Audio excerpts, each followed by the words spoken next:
on San Diego's number one sports talk station, 97.3. The Fan, Chris Ello here. Tony Gwynn Jr. there. Matt Scraby over yonder as we hang out in the Odyssey Palace studios on a day where I really searched for San Diego angled sports news. Not a lot. I found nothing. Yeah. So, I mean, nothing. Nothing. So, I think kind of a potpourri of discussions to have on the program today. We head into the NFL weekend, week 15, and we'll get into some of that. Obviously, there's a couple of baseball notes here and there. NBA Cup semifinals are tonight. You know, as a matter of fact, let's start the show over. We got to start with the NBA Cup, don't we, Scrape? NBA Cup is the dumbest thing that sports has ever done. I know how he loves it. I'm sorry. I know how he loves it. It's the dumbest thing. No one even knows what's going on. Well, yeah, that's true. If you out there can name the semifinal games in the NBA Cup tonight, consider yourself I know the Knicks are one. Probably too much of an NBA fan. I think it's Knicks versus.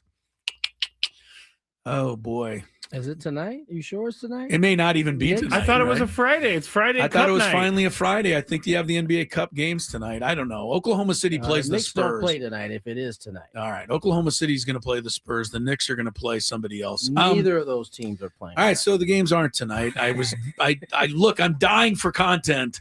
So much so that I went to the NBA Cup. Well, look, let's start here. To the kids at Cathedral High School, good luck tonight. They're going up to Saddleback.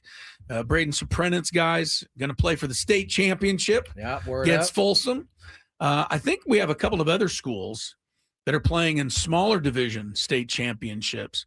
I don't want to leave those kids out, but best of luck to all the football teams that are playing and still alive for a state championship. I was one of those, old get off my lawn guys, Tony. Didn't necessarily think a state championship was necessary. Really? I thought you win. I would have never guessed that. Really? Honestly. Oh, you would have thought I was into the state championship. Yeah, I mean, me too. I know going back to when I was in high school. You wanted that. Absolutely. You did. Absolutely. So it was only in basketball. Right. That basketball's always had it. Right. Basketball's always had it. But I've always felt there's a certain disappointment, right? If you have a 37-0 basketball season, you sweep through the conference, you sweep through the CIF, you even win the Southern section, and then you go up to, I think they used to play it in Arco Arena back when they had the Arco Arena. I don't know where they play it now, but Sacramento somewhere. But you get your, you meet a team from Northern California and they wax you by 20. I don't want you to think that's a disappointing season now. I know, but you see what I mean? But most of the time, if not all the time, those teams at the time were stuck wondering, man, we beat that team up there north. And basketball was the only, as you said, was the only one you could prove it. You could prove it. Yeah. I mean, I remember especially for me in baseball, being able to take it beyond. You wanted that, absolutely. But you're good. See, I didn't want to challenge myself. I wanted to see if I could get through what I could get through. I don't know. When the basketball did the state playoffs back in the day, Tony, and I think you might have actually been playing when things were starting to turn a little bit. But before you started to play at Poway and other places, the teams that would win CIF championships here would go into the state playoffs and honestly routinely get creamed by whoever the LA representatives were. Yeah. So it was almost embarrassing, like our team would be 32-0 and go play a fifth place team from, LA City schools, and it wouldn't even be close. Yeah, no. But now San Diego, that time, but right. So San Diego's turned the tide there and started to win some of those. So it's a little more fair. All right. So good luck to Cathedral. You're right. The kids at Cathedral, I'm sure not one of them would say, man, I wish we weren't playing this game. Right. 100%. I'm sure they're excited. Playing, for sure. So good luck to them. And, I'll say it ahead of time. If they get beat by Folsom, there is nothing that can diminish the season they've had. So let's try to keep that in perspective. Good luck to everybody out there. I made a realization today that I want to share with everybody. Is this finally the thing that you came in saying the swear word about? I swore because I saw you. No, he comes It had running nothing to in. do with the rest of this. He comes running in and he's like, I got the bleeping bet. I'm like, dude, what's up? It's pretty simple, really. Baby was very mom-like. Well, Yeah, we have he St. was like, Jude. Watch your mouth. We have the St. Jude volunteers literally like 10 feet away. Yeah, but and Chris is yelling the I F don't know word. that he said it loud enough for them to be able to hear in a studio. I wasn't on the air with it. First of all, thanks for revealing the behind-the-scenes stuff. You know, we're going to have I saw it on the Big Five later. We have a thing about a reporter who was on a private jet. We sure do. Telling stories out of school about the Tennessee Titans. And now here you are sharing off the microphone, you know, stories with people that are actually painting me in a very bad and unrespectful light. Well, stop trying to control the story and just be a nicer person. He also is the main culprit when I come back from road trips, trying to get me to tell. Yeah, what did Manny really say about that? But I'm not going to go repeat it on the air. And by the way, well, you don't have to repeat it on the air because Tony's not going to tell you in the first place. But by the way, like vault, it's in the vault. By the way, this. Never mind. No, I mean, don't want to go down that road. Look, I don't. Okay, look, for those who are unfamiliar where we're at, the saying "what's happens in Vegas stays in Vegas" was basically invented. Okay, fine, I'll say it. For people to not share things that aren't supposed to be shared on the air, and you do it constantly. We've been working to. This guy forgets a lot of what he does on the air too. I don't know why I'm just gonna sit back. I don't understand why he's blaming me for. Who is this guy? You. He said the other day, or remember, Tony? He said the other day, I have never compared you to my wife, and he literally compared me to his wife before the show today. And by the way, we've never had an off-air rule. We just kind of understand if we don't want something said, we say this is off-the-air conversation. All right. When I came into the room today, I said, "I'm upset, and don't share that with everybody." You did not say that. Well, here's why I was upset. I guess we got our opening. Here's why I was upset. I was honestly upset at myself. And I have now, for some reason, the light went on today because I've been experiencing this throughout my life. And I bet you many of you have experienced the same thing and you're not 100% sure why. But I've discovered the answer for you. Here's what we're talking about. When you're out there and you're driving and you're running some errands, you got to go, drop something off, pick up something at the market, go to the bank. You got a few things to do. When you're out there and you're driving around and you're trying to beat the hustle bustle of everyday traffic and that, if you have nowhere else to be, right? You have plenty of time. You don't care as much when the Yahoo cuts you off. You don't care as much when you miss the red light. You don't care that much when the light doesn't turn green when it's supposed to. Right, it skips you. You don't, you go, and then you're okay. Yeah. However, when you are late or you have somewhere you've got to be at a certain time, that is when you lose it out there. So I was supposed to leave the house at 12:30 today because we are supposed to be here at 1, but I had about 20 minutes worth of things to do. Wanted to leave 10 extra minutes for that. Well, I blew it. I used up the 10 minutes at the house before I left. So now I needed everything to go perfect so that I could get here on time to meet with you guys. Well, things didn't go perfect, right? This guy cut me off. I missed that light. That light was way too long. There was more traffic here.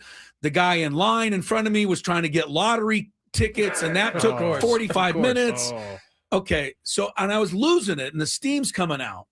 So I finally realized, note to myself, note to all of you, leave yourself extra time to get places and don't be running late. Your life will be so much more relaxed. Sounds simple, but not many of us put that into practice.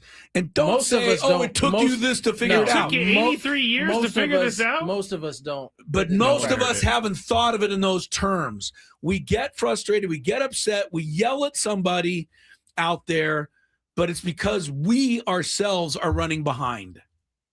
So just except for Scravy, who just gets like he just that does it anyway. regardless. So maybe there's no help for him. When I went through my process of rehab and recovery and AA and all that stuff, I fully take responsibility for things that happen to me because it's most likely my fault. Okay, so when you're running late though, Doesn't and mean I wanna yell. right, and I cut you off in traffic, you don't scream because you immediately go, "Well, it's my fault. I'm running late."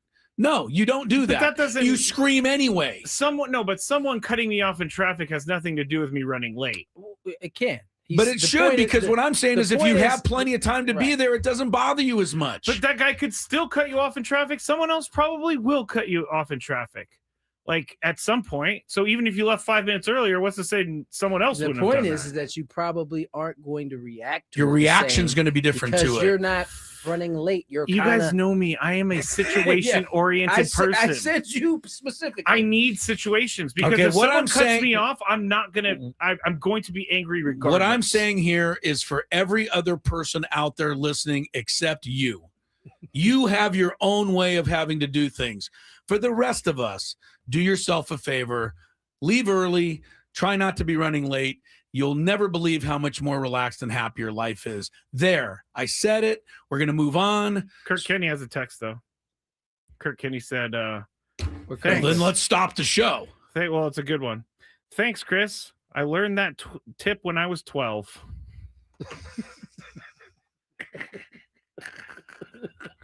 Why don't you take us a break before I come over there and strangle me? Can we take a break? Oh, yeah, we'll take a break. We'll be sure? back. Yes, we're going to take a break. All right. Never have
exit out.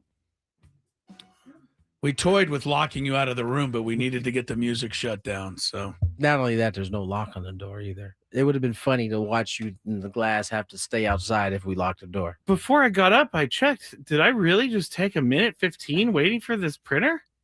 I don't think Apparently. you took 1:15. Whatever I you think took. you might have calculated wrong. You've done that before. After I just did a segment saying I take responsibility, and I'm about to not take responsibility, but I will take responsibility. Just to clarify, the NBA Cup is tomorrow. Yes. 1 and 3 seeds in both East and West semifinal. But there is 7 games in the NBA tonight, just regular standard NBA games. NBA regular fare. Right. I believe the games that are being played tonight, and this I know way too much about the NBA because I even know this much. These are all matchups that were created as a result of the NBA Cup results. They're not, teams that are playing tonight are playing each other because they're not alive in the NBA Cup, but they need to play games to keep up with those other teams on the schedule. This is like consolation matchups, but not type connected stuff. to it. You know, but when you at the beginning of the season, like whoever the Lakers might be playing tonight, wasn't even on the schedule. No, they're playing Phoenix. They both lost in the last round. So that's why they're So they're matched up. Anyway, that's way too much information. I don't know if I mentioned this yesterday, but the name Logan White probably is familiar to a lot of you Padre fans. I saw this, main scout. but I didn't. He's been behind a lot of the talent the Padres have been able to acquire. I mean, he helped before getting here. He helped bring the likes of Clayton Kershaw and Cody Bellinger and a lot of those players that came through the Dodgers before A.J. Preller plucked him out of there and brought him here to San Diego to help kind of spearhead the talent we've seen here. He's retiring. He is, stepping away from a game that he has been involved in it almost his entire life. And so I wanted to shout out Logan. He's really one of the best scouts I've ever been around, talent evaluators I've ever been around, and one of the nicest dudes. So Logan, what did Logan White think of the analytics? Did anybody ever, you know what I mean? Somebody like that be interesting to talk to about. I think because he probably did a lot of his career without that stuff. He did, and I think what made him so good is that when the analytics came around, he was able to kind of analyze it in a way that a lot of other people couldn't. Because he had seen so much with his eyes when he was able to acquire the knowledge of the analytics side.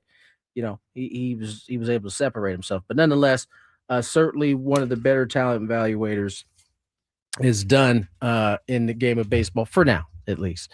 What else? Where else can we go? A couple of the kind of league news going on. NWSL. I don't know if you guys have noticed, but a lot of the kind of star players in recent months have headed to Europe. Naomi Girma, who was here in San Diego with the San Diego Wave, took off to Chelsea, and she was followed by one of the Thompson sisters up in L.A. The younger young lady went to Chelsea as well. And so right now, Trinity Rodman, who is probably the face of women's soccer right now in terms of the NWSL, his contract is up. And sound like she was getting a lot of love coming from Europe. This was basically putting the NWSL in jeopardy of losing another marquee player. And so they have rules that prevent the teams from being able to sign beyond the salary cap. I think it was $1.1 million this year. They've already addressed that by changing the rule to allow teams to pay more, kind of in the same vein that the MLS does for some of the guys who come over from Europe. So it's a big step for the NWSL being able to try to keep these players here that are homegrown and are really I think the key asset in allowing the game to continue to grow here. It seems like you've got to have name players for sure, right? You just do. There's certain players, and it was interesting because the commissioner turned down her salary, deal, right? Yeah. And we talked about it on a Big Five, and we said, well, probably doing it for the good of the league. The more I think about it, might not be for the good of the league, because although I think it would be difficult for other star players to accept less salary than Trinity Rodman. It's kind of like the Tiger Woods golf thing, isn't it? Right. People came to golf because of Tiger Woods. Some of the golfers were jealous. The smart golfers realized how lucky they were that he existed because they ended up making more money. Trinity Rodman is the one name that might ride that wave. Trinity Rodman might be the one name that can carry the NWSL into a place where the others would make more money. Yeah. So I don't know. It sounded like possibly they was turned down because they knew they had to kind of come up with a league-wide rule, right? As opposed to just making this one exemption for Trinity. Yeah, but it sounds like at least they've opened the door now for that to happen. Now, I think there's some other things that need to happen between the U.S. national team as well as the NWSL, as well as the team. But it certainly seems like at least now the avenue is open to be able to keep her and any other players who are of that ilk moving forward, which is, I think, something that the league had been already discussing before this came up, just wasn't as serious until after, Trinity Rodman became available and kind of sped things up a little bit. All of these other leagues out there, away from, quote, the major four, right? They're all trying to find their niche. They're all trying to find the best way to make money. The WNBA is among these leagues. Yes, it is. I want them to be number one, and they're better than they've ever been. And I've said it 100 times. But now they're coming up on the push versus the shove. First right? real negotiation here. Are the players, should they get more money because of who they are? And we know a lot of these players now. They are star players. They are names that we know. But is the league truly making money, or the teams just have the money because they're all owned by NBA people? So it depends on who you ask. The players feel like there's more money to be had out there. The league says, yes, but our league itself is not making money. So they're in a tough spot. Caitlin Clark came out, and she is, of course, the marquee of the marquees. Right. And she said, hey, I don't care what we do. We better figure something out because we need to play.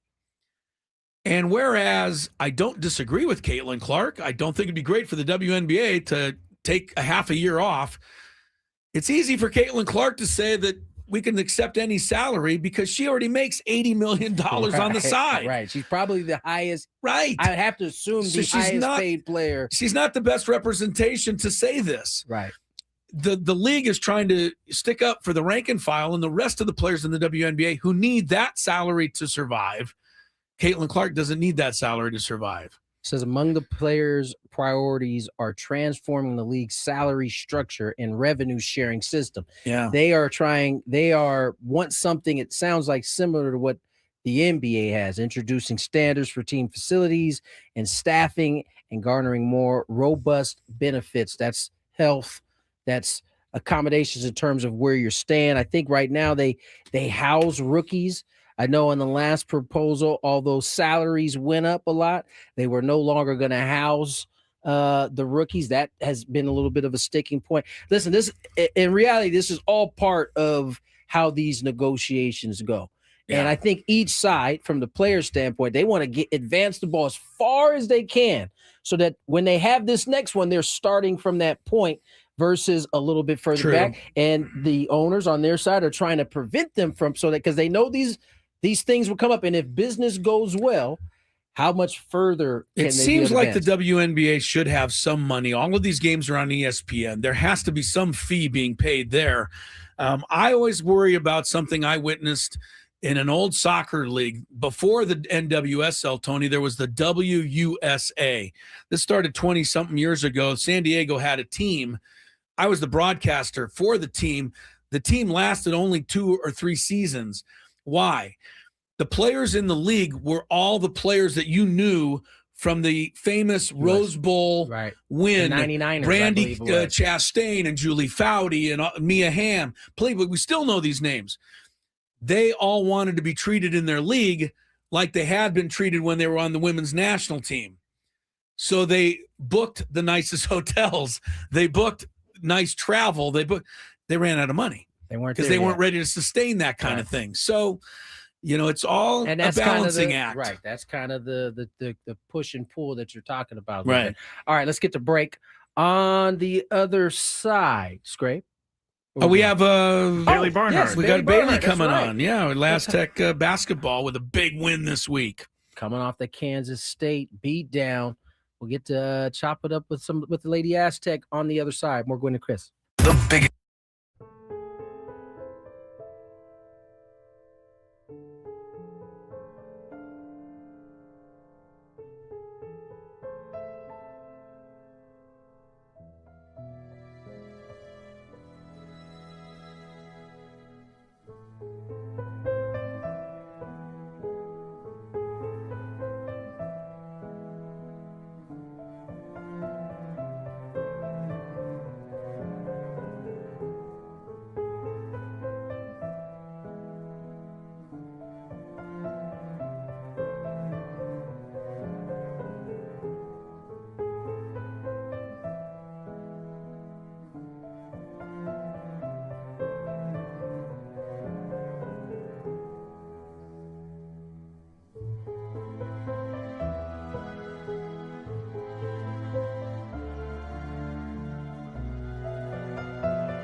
Gwynn and Chris Crisello, Tony Gwynn Jr., Scraby, together. Odyssey Palace Studios, San Diego, California, heading into the weekend here. Finally a Friday. Nothing really major to discuss.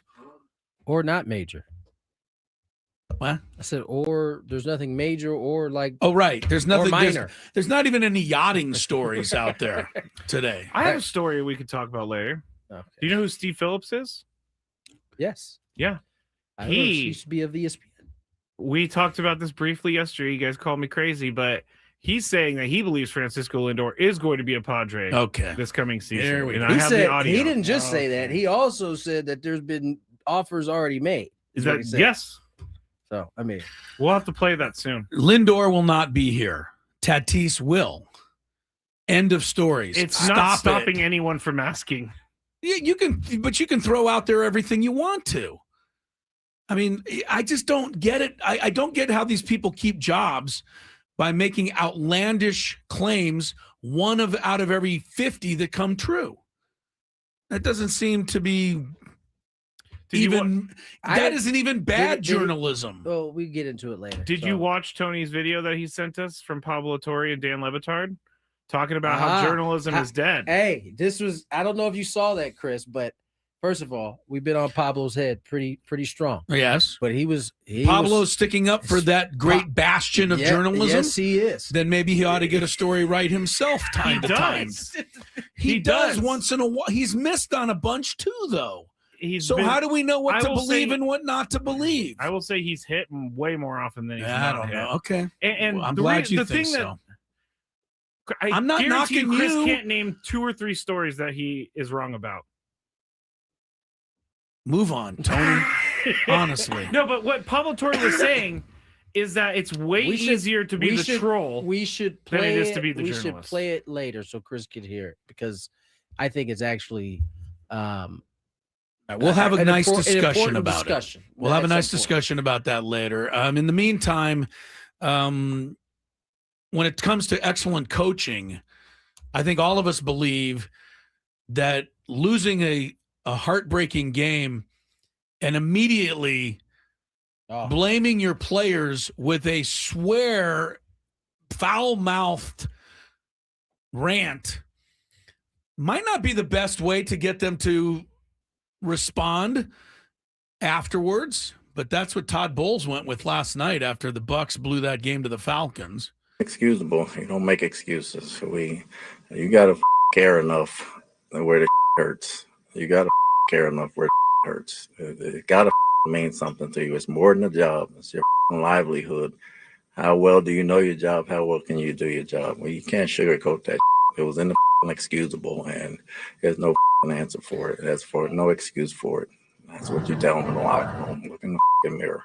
He actually said after, he's like, I don't normally swear that much, but he couldn't stop swearing. He was. The one part you didn't hear there is that he went on to say, or at least what I read him saying, was that, the coaches have done everything they can do.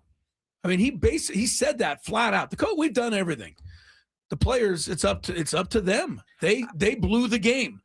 Okay, where that may be 100% correct, is it the best thing to do? Tony, what do you think? I mean, we'll see how the Bucks respond, I guess. I think when you have a leader like Baker Mayfield, I think this kind of talk works. Okay. I think, and as we've listened to Bowles speak after pretty much every week, never heard him in this type of energy. Right. So this would lose its appeal if you did it all the time. 1,000. You couldn't do this all the time. So you think he's tried to do something behind closed doors. It just seemed, I think to me, what I thought of as he was saying this was the fact that it was the Falcons who haven't been playing good football at all. This is, and on top of that, this is like the 3rd straight loss, it feels like, for Tampa, where although the other teams they played were tough, this was one they needed to have. Well, they lost to the Saints the week before. They needed. So I think this was a buildup of all of that. Yeah. And as he said, it's not something he'll do again, but maybe that's what they needed to hear in this particular. It's not often that we hear coaches say, anything other than, hey, we all have to do a better job. Yeah. And a lot of times in our minds, we're thinking, nah, it ain't y'all that need to do a better job.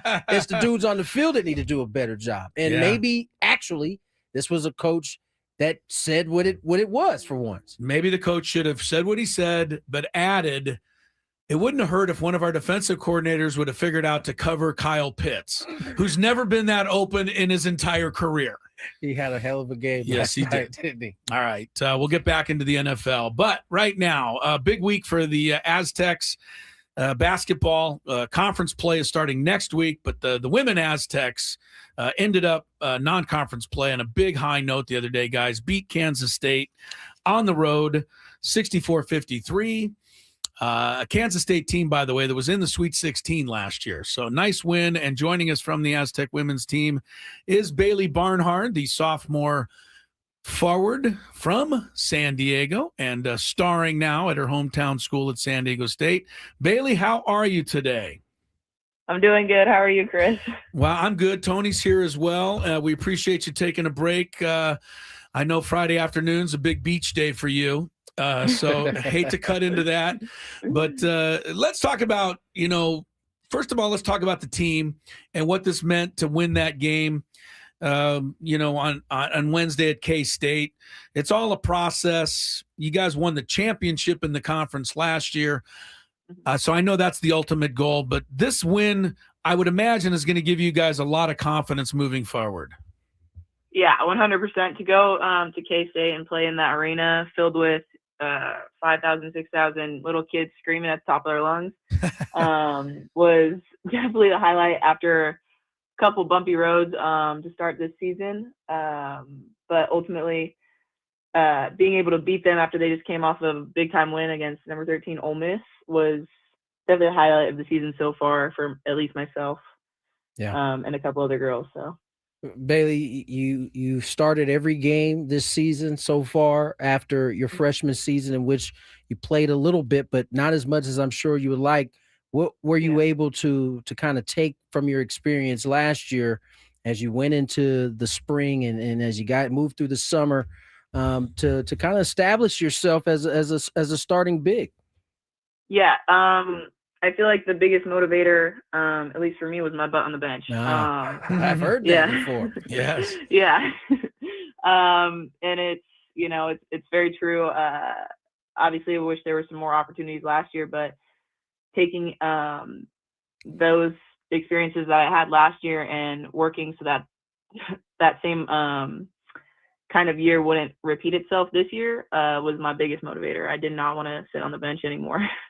But I will say that year really helped me get that motivation, one, and two, learn a lot from just watching a different perspective than I was normally used to. But yeah, I took a lot from last year, and it helped me, really get a lot of work in with the help of the coaching staff, James especially. So yeah, it really helped a lot in ways I didn't really realize then. Bailey Barnhart is with us from the San Diego State women's basketball team, a star here in San Diego at Del Norte High School, all CIF, yes, and moving on to the Aztecs. And really, Bailey talked about she didn't get the chance to play as much. I don't think it was because of her. It was because of the three players that were ahead of her. Right. They were all really good players, and they all had, really great years, so it was just hard. But the big breakthrough, I thought, for Bailey came in the game that we went down to LSU, and the tournament game. Obviously, it was a one-sided game, but in the second half, Bailey came in there and held her own. In fact, outplayed a lot of those LSU kids. I thought that was a stepping stone right there, Bailey. Yeah, that was a fun game, fun environment, and in a situation where you really have nothing to lose, it was easy to kind of just give it my all in such a big stage. So that was fun. Yeah. Bailey, what has it been like for you being a homegrown kid here? We just talked about played at Del Norte. What is it like to be able to play at home in front of friends and family as often as you get to? Well, obviously there comes the perk of the weather that I love. And, but ultimately my community is my everything. My family came to a lot of my high school games at Del Norte, and they've continued to come at San Diego State.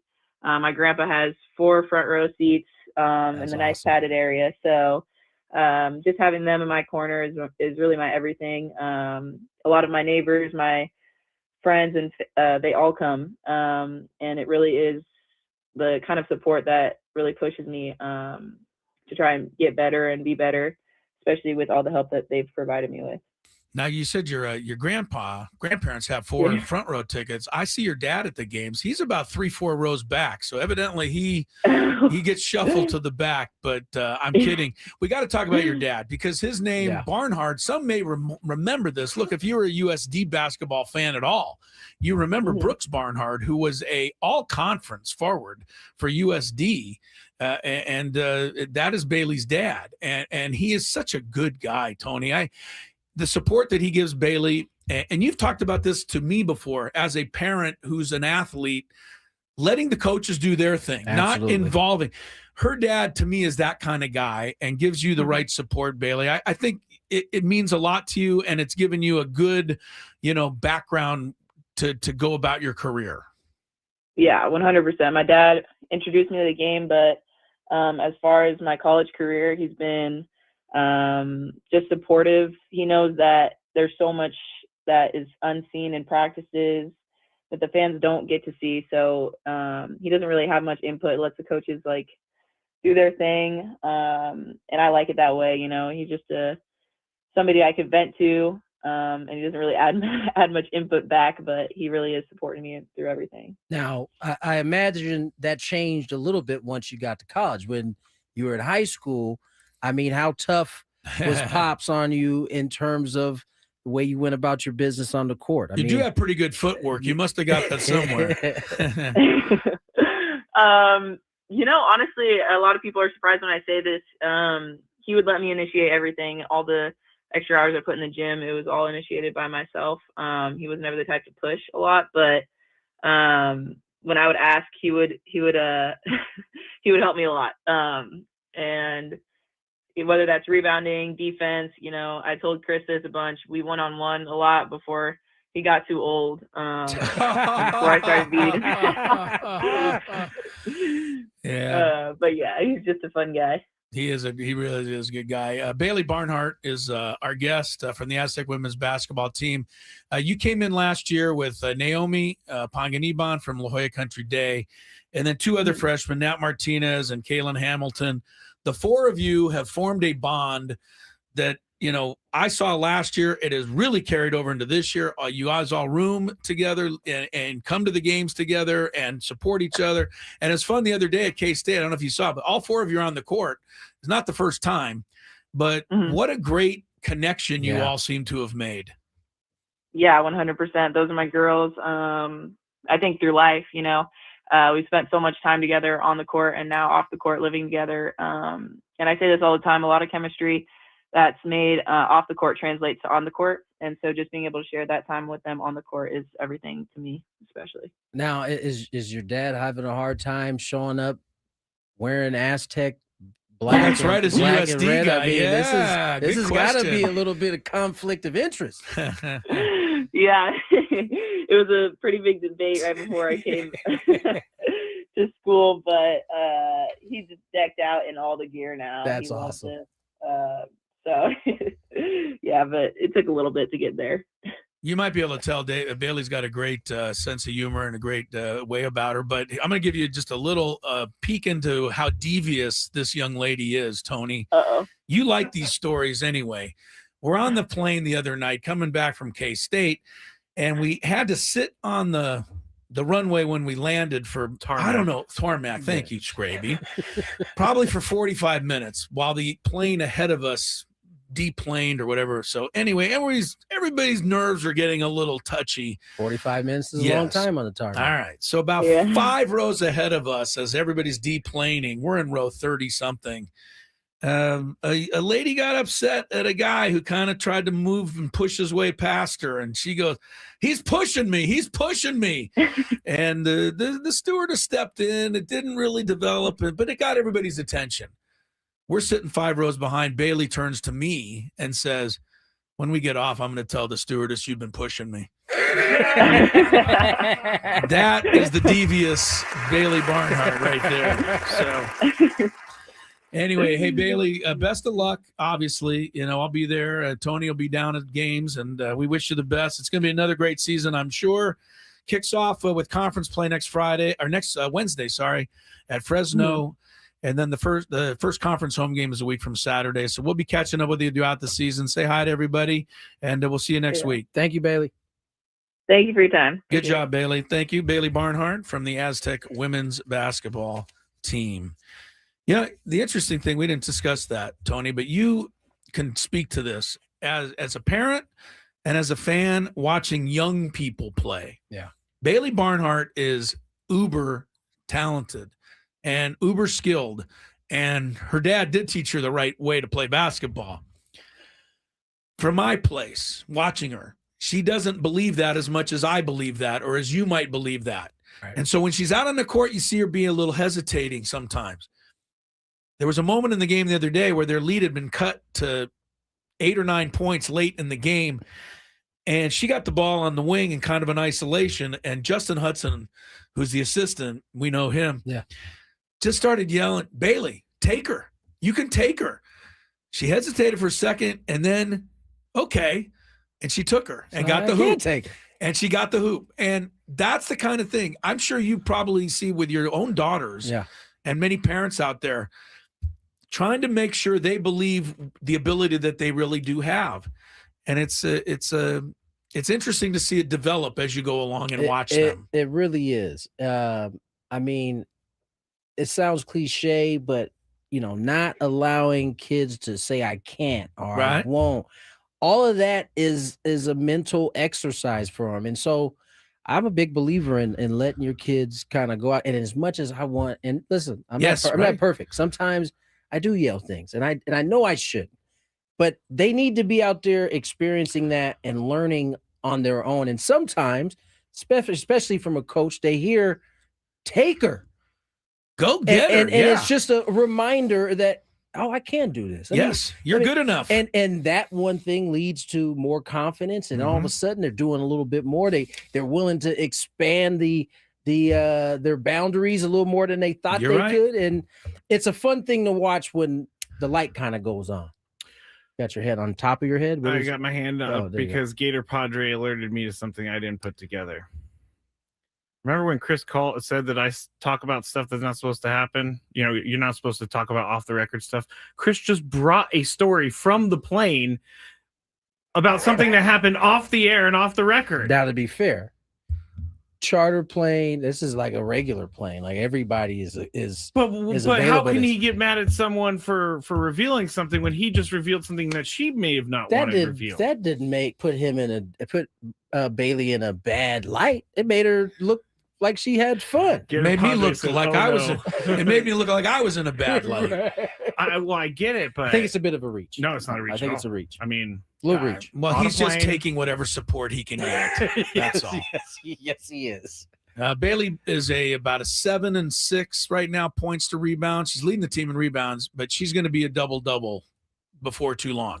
Once she gets the belief that she can go out there in 40 minutes and Bailey do that. Putting the Del Norte Nighthawks on the board. She's a double-double player, and she's getting better all the time, and so is the team. All right. We have Aztec men's basketball also. Are they still off? When is that Arizona game? They play Air Force first, and then they play Arizona. So they got a conference game. Yeah. And then Arizona. Yeah. So their next game is a conference game. Yep. On Wednesday. All right. Can you talk to your friend, Mr. Shapiro?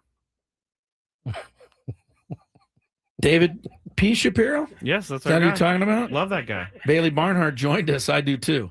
Bailey joined us on the David P. Shapiro fan hotline. David P. Shapiro, criminal defense attorneys helping good people regain control of their future when charged with a crime. Since 2010, visit davidpshapirolaw.com. Thank you, Scraby. You can chastise me off the air, and I won't tell everybody when we come back that you did that. I don't actually believe that, but I will not chastise you. We'll see. Hour down, 3 to go. At this pace, like that. I know. Look out. It's Robo. Stick around. We'll see where this thing takes us. Countdown is coming up, and a daily gambit. So hang in there, folks.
And I promise you the background music won't stay up as long as it did the last time I let off. Welcome in, 3 o'clock. Tony Gwynn Jr., Chris Ello. I got everybody stacked against me all of a sudden. Let me get my camera turned around. What you got? Who's stacked against you now? Yeah, my guy Ben Pearson from the Aztec Media Relations. Oh, he's on your head? Yeah, Ben's my all-time guy, and he always supports me, except this time. He said, first of all, he listened to the interview with Bailey, and he said he loved it, etc. Fun stuff. He then sent a text that said, I agree with Scraby. Yeah! Give it up. He said you were a ratatouille, basically. I was out of pocket. He said it was a funny story, but he thinks I might have been out of pocket telling it. Oh, Scraby gets one up on you there, buddy. Hold on. Let me just... What was that right there? You shaking your hair? Shaking my hair out a little bit because I felt good. I think you're giving Ben Pearson too much power right now. I will always take any help I can get. Yeah, it's true. He has never backed down from He doesn't that get much Oh help. my goodness! So. Look at Sharon Moore right now I on the don't wanna look at TV. him right now. He is sitting in a small room in a white, jumpsuit. Jumpsuit. Yeah, there you go, dog. It's just not the orange. He doesn't look like he just was coaching Michigan 3 days ago. According to TMZ, he's been on self-harm watch as well, along with everything else. So all of that situation is really sad. It's really been an ugly situation. I hadn't seen that yet. That shocked me. You hadn't seen that? I hadn't seen that footage. Yeah, it's you can't really be mad at anybody but yourself, dog. No. You know what I'm saying? Like, it's just a shocking thing to see. Man, life, as he knows you it, have to use your brain. It's just is over. You do have to use your brain. I see what you know what I'm saying? Just your brain. Yeah. That's it. We got a daily gamut to get to. Well, the brain, as I said. Oh, oh my goodness. As I said. We got some daily gambit to get into. So let's do that. Do you like money? I think about money a lot. Do you like money without doing anything? Winning. Do you want to make money while watching sports? I think Washington is immortal luck. Washington! Woohoo! If you answered yes, this is your segment. Just don't blame us when you lose. Nothing is ever your fault. It's your game. Take it. Gwynn and Chris go through the top bets of the day in The Daily Gambit on 97.3 The Fan. Daily Gambit is our daily sports betting segment here on Gwynn and Chris. Please, everybody, gamble responsibly. We're going to start with some of the bets we made yesterday. And we started with the Thursday night football game. Now, I didn't get to watch any of this last night. I was taking a cooking class. And so... I think we need Excuse me? I think we You waited till an hour into the show to tell us Tony just fell on the floor. You took a cooking class last night? We're gonna have to. There's no daily gambit today. Wait, yes. Yeah, that's it. By the way, the gambit's done. I know how to cook. I'm not saying you don't, but we're pretty shocked to hear this. This is news to us. You should have led with this. No. It was especially considering we had nothing to talk about the very first segment. It actually just came to me because I was like, oh yeah, you know what? I didn't even watch the game last night. Oh yeah, I was at a cooking class. So what kind of cooking classes you take? Well, it's my other job, Voice of San Diego. It was their kind of holiday thing. They wanted to, because this place, the Kitchens for Good, they help train people who are trying to get out of being homeless, giving second chances to people who get out of incarceration. Right. And so they train them to be chefs. And so to help pay for that program, they have a cooking class. And so we made pad thai last night. I gotta say, dude, what is it called? Pad thai. Pad thai. That might be the American pronunciation. I've never heard pad thai before. Jocelyn maybe can help because she's the one who always has these words. It's not pad thai. What is it? I don't know. Pad thai? Pa. Pa? Yeah, it's not pad. Oh, you're might be so spelled worldly. PAD, but it's not pad. You're so worldly. You've never even been to Thailand. Well, maybe Ben Pearson will agree with you that it's pad thai, but I don't think so. Now Chris is up in his feelings. I think you made pot thai or pad thai last night. I'm impressed. Yes, and McKee says Elo flexing on pronunciation is wild. Jocelyn, well, who should be the pronunciation expert on this show? Not any of the three of us. It damn sure shouldn't be me. I know that for a fact. But I really enjoyed making it. Did you taste your own work? Yeah. You Was it ate good? your own dinner. It was good. The only thing I did not like is I'm not a big fan of like lemongrass soup, and we made a lemongrass soup, and I'm not a big fan of that. Are you gonna add pad thai or pad thai to your like repertoire of your dishes? Sure. Yeah. I have the recipe. Will you remember it? Yeah. Well, I have the recipe. They gave me the recipe, and so I have it on a piece of paper. I could redo it. You have an interesting life, man. You just randomly pop into a cooking class. I would have never done it if they helping didn't set people. it up. I would have never done it if they didn't set Tonight it up. he's going to practice playing the flute. What am I at band camp? No, you're a worldly guy all of a sudden. So are you, Mr. Patai? Cooking class? I'm sorry. Go ahead. We digress. Since when did you miss a football game for anything, by the way? I've never heard of that. That's kind of stunning. It is kind of stunning. You won't even tape a game. You have to watch them all live. No, I was thinking, we're here. I don't know if I'm going to have time, so I'm just going to say I can't go. But then I thought, you are always the guy who says, I'm not going. And Good so I for thought, you, I'm going to Scrape. go. I'm going to go. So there Just you go. get you an experience. Yeah, I will cook you guys some pad thai one day. Does it have any spice? We didn't put enough spice in it. I needed you to put more. purposely- I you know I purposely needed to left put the more. spice out. They kept warning us about how spicy it would be, and it wasn't spicy at all. You got a little gun shy. Yeah. I bet. All right. Anyway, Interesting to be gun shy from a guy who can eat a 10 in Thai food. Well, I wasn't Heat. gun shy. I just Sounds didn't like you know how were. hot the pepper was. They said it was like gonna melt my face off, and it didn't even register. Tampa Bay -5.5 at Atlanta last night. All three of us said Tampa Bay. All three of us were wrong. Atlanta won 29-28. See, this is why Coach Players' fault. Bowles was pissed off. He knew they should have won. They definitely Just as should've we won. should have. They definitely, and I don't even still know if that Kyle Pitts catch that I just saw as a highlight is actually a touchdown. They looked at it for a while. All right. Do you guys agree with the call? I didn't see Looked it. like his butt landed just inside the line. All right. So I give it to Fair him. enough. Next one was who had more passing yards, Baker Mayfield or Kirk Cousins. Baker Mayfield was a -15 on the spread. We all went Baker. We were all wrong once again. Baker at 277 minus that 15 is 262. Kirk Cousins had 373 yards passing last Didn't night. need to help. No. Baker Mayfield gets almost every pass batted down at the line of scrimmage. Yeah, he now. does.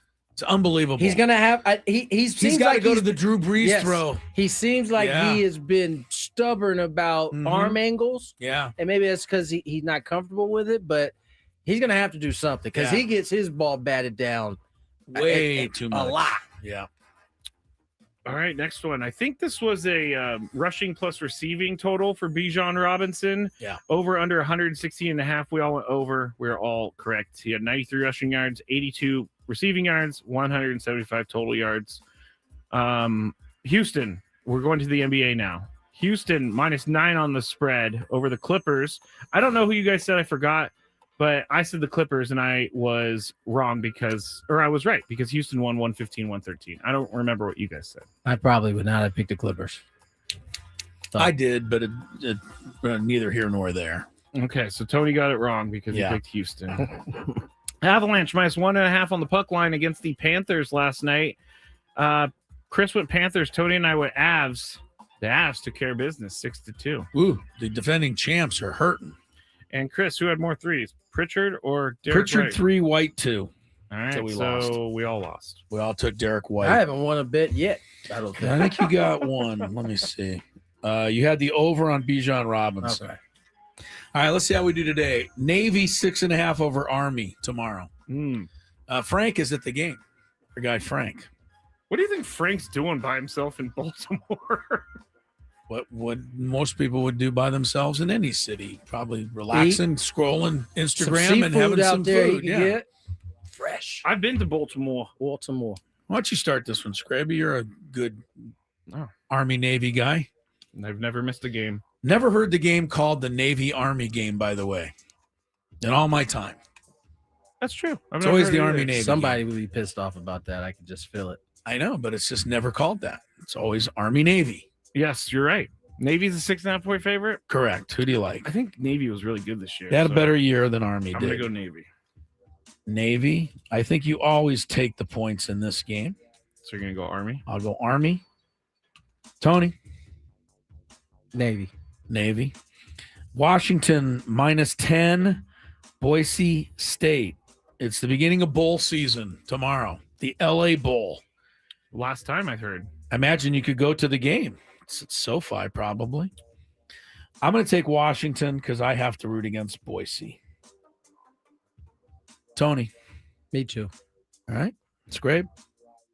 Going potato heads. Sorry, I was reading a text. Washington -10, Boise State. Boise. Yeah, I'll go with Boise. Boise State, he says. Basketball tonight. Dan Hurley, 13.5, UConn over Texas. Texas is off to a bit of a slower start. Dan Hurley is a freak. If you happen to watch this game tonight, just watch him on the sidelines for a couple of minutes. It'll wear you out watching him coach. Oh, I've watched it. It's crazy. He is a very skinny man. It's because he burns a lot of calories. Dan Hurley. Oh, my God. Tony, who you want? You want Hurley or are you going taking the Shaka? points with Texas? Yeah, Shaka. I don't happen to What's the points? 13.5. I could look at Yeah, the give me standing. Shaka. Give me Shaka. Gonna give Shaka a shot. Give Shaka a shot. Shaka is in the SEC. I want to see what their record is. That's a pretty big spread for Texas. Horns are 7-3. Nothing wrong with that. Scraby, who you like? UConn -13.5 over the Horns. I'm going to go Texas. Yeah. I don't like Dan Hurley. I'll take him tonight, though. Bulls 2.5 at the Hornets. Oh, for the glory days when the Bulls were 5-0. They're now 9-14. It's going the other way. Slightly. They've lost 7 in a row as they head into Charlotte tonight. Scraby. Bulls -2.5. But they, as I said, they're quite struggling here. I will go with the Hornets then. I'm just going to have to hope that the Bulls can stop this streak. I'll take them. Tony? Yeah, I'm going Bulls. Bulls. Tomorrow night in the Cup, Thunder 8.5 over the Spurs. Seems like the easiest bet of the year. Oklahoma City always wins by more than 8. I'll take them. Tony? Yeah. Wemby might come back. I heard he was coming back. He is coming back. Saturday. He is coming back. I'm going to take the Spurs then. I also will take the Spurs. Wow. Okay. At your own risk. Cunningham, 26.5 points. That's our guy, Cade Cunningham, for Detroit tonight against Atlanta. This is one of the most underrated superstars in the NBA, I feel. Tony. Cade Cunningham, 26.5. Take the over. Over. Scrabe. I like this guy over. Over. No way Adam Klug's Hawks are stopping him. Over. All right, fun couple of football ones. We'll save the best for last. We'll start with McCaffrey, 125 rushing receiving against Tennessee. CMC 125. Scraby, you're first for CMC 125. Has he ever been under that? Like in the history of football? Yes, in the history Really? of football, he has. God. There could be two things that happen here. What? They blow out the team early, the Titans early, and then they don't use him as much, or he runs wild early and they don't use him as much. Okay. I'm going to say over just because he has been doing everything. He's going to be over easily, I think. Tony? Yeah, he's going to be over. Puka in the Lion-Rams game. Puka 20 yards over St. Brown. Surprised. I guess St. Brown's not doing as much, but I'll take him. He's been banged up. Yeah. I'll take him plus the 20 yards, though. Tony? Yeah, I'll take him plus the 20. St. Brown? St. Brown, Amon seems like the type of individual that would see this and it would be motivating. Oh, to yeah. him. Yeah, somebody will send it to him. Although Puka gets a lot of targets. Scraby, who do you want? -20, though. Yeah. I don't know. After the whole Puka Nacua locker room incident, I'm kind of out on him. So you going St. Brown? No, I'm going to go Puka. Puka anyway. All right, I saved the best for last. This one could come off the board, but for now it's on the board. Phillip Rivers, over under 150.5 yards. Scraby, you are, let me see, too. Yeah, I think you're first. Scraby, over under 150.5 yards. Now, By remember, the way, he's playing at Seattle, which is a great defense to begin with. Oh, well. And he hasn't played in 5 years. There's a There's a report on the screen saying that the Colts are praising Phillips' readiness, but they won't name him. Yes, the starter. right. They refuse to name him as a starter. That's why I say that if he doesn't play, this would obviously come off the board. I'm gonna say, but for now, I'm gonna continue to live in the dream world that I think is going to happen, and I'm gonna say over 150 yards. He's like 370 yards passing. I don't see how.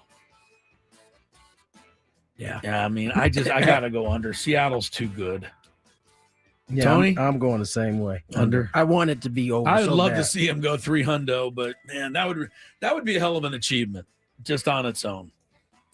All right, we got another minute here before we're allowed to step aside, but that's our picks for the day. Apparently, the morning show somehow caught wind of your voice going out during the overtime episode yesterday, and I'm trying to figure out my voice. Yeah, your voice turned into like Patrick Mahomes or something. I just had something. When did that happen? I missed it. Well, I'm gonna have to find it. It definitely came up because he was making fun of me for it. He Yeah, called I me said Patrick Mahomes. Mahomes. Yeah, no, I don't know what happened. Maybe some spit got like lodged in there. I don't know. It definitely changed my voice though. I'm gonna go try to pull it up for the next segment because I think it's Well, that's fun. hilarious. I can't wait to It's listen great. to myself. Let's get to break. Oh no, we gotta carry this for one more minute. If you think it is easy to be on this show, understand that Tony and I have to do this show under the threat of even the smallest error not only being exposed by Scraby, but made into a promo by Scraby for all the world to hear over and over again. Not just Scraby, apparently the morning show in on this but when as well. Scraby messes up, which is more often than not, gets swept under the proverbial rug. Mm-hmm. What are we Notice talking that about? you don't poke fun at yourself enough. We poke fun. We poke we fun poke at fun you, at but- you. but you and that's like in in the retaliation promos- for you. the promos you don't throw yourself under the bus. You throw us under. Well, when the promos say Gwynn and Chris, and then they're like, "Who's that voice?" I see. All of a see what you sudden, did there. all of a sudden, you want nothing to do with the show. I see. I am just a lowly producer on this program. Okay, I see how that worked. All right, let's jump away. I always have an excuse. You did. Yes, you Let's get to break. When we come back, Jerome Moore. We just talked a little bit boy. about him. Good boy. We're gonna talk some more about him. I gotta see because some people are trying to make him a victim. Sharon I Moore. need to hear this. Okay. More Gwynn and Chris on the other side. Here's From the 855 Get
right, we were going to we should do our story. hammer Sharon more than he's already been.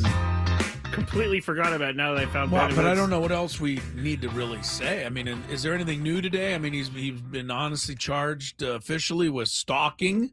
Okay. And breaking into the home of the young lady that he dated. He's in jail. He's in bad shape. There has been really no defense given for any of his actions. There is no defense. Well, you're right, but they'll try to come up with something. Well, here's where I was going with the victim thing. There's been people that are tweeting, and I'm not even going to say her name because she's not the only one. It was just the first one that I saw. But it says Michigan had been alerted prior to Wednesday that Sharon Moore was dealing with mental health issues, yet Ward Manuel fired him alone with no HR rep and no security present, source told NBC Sports.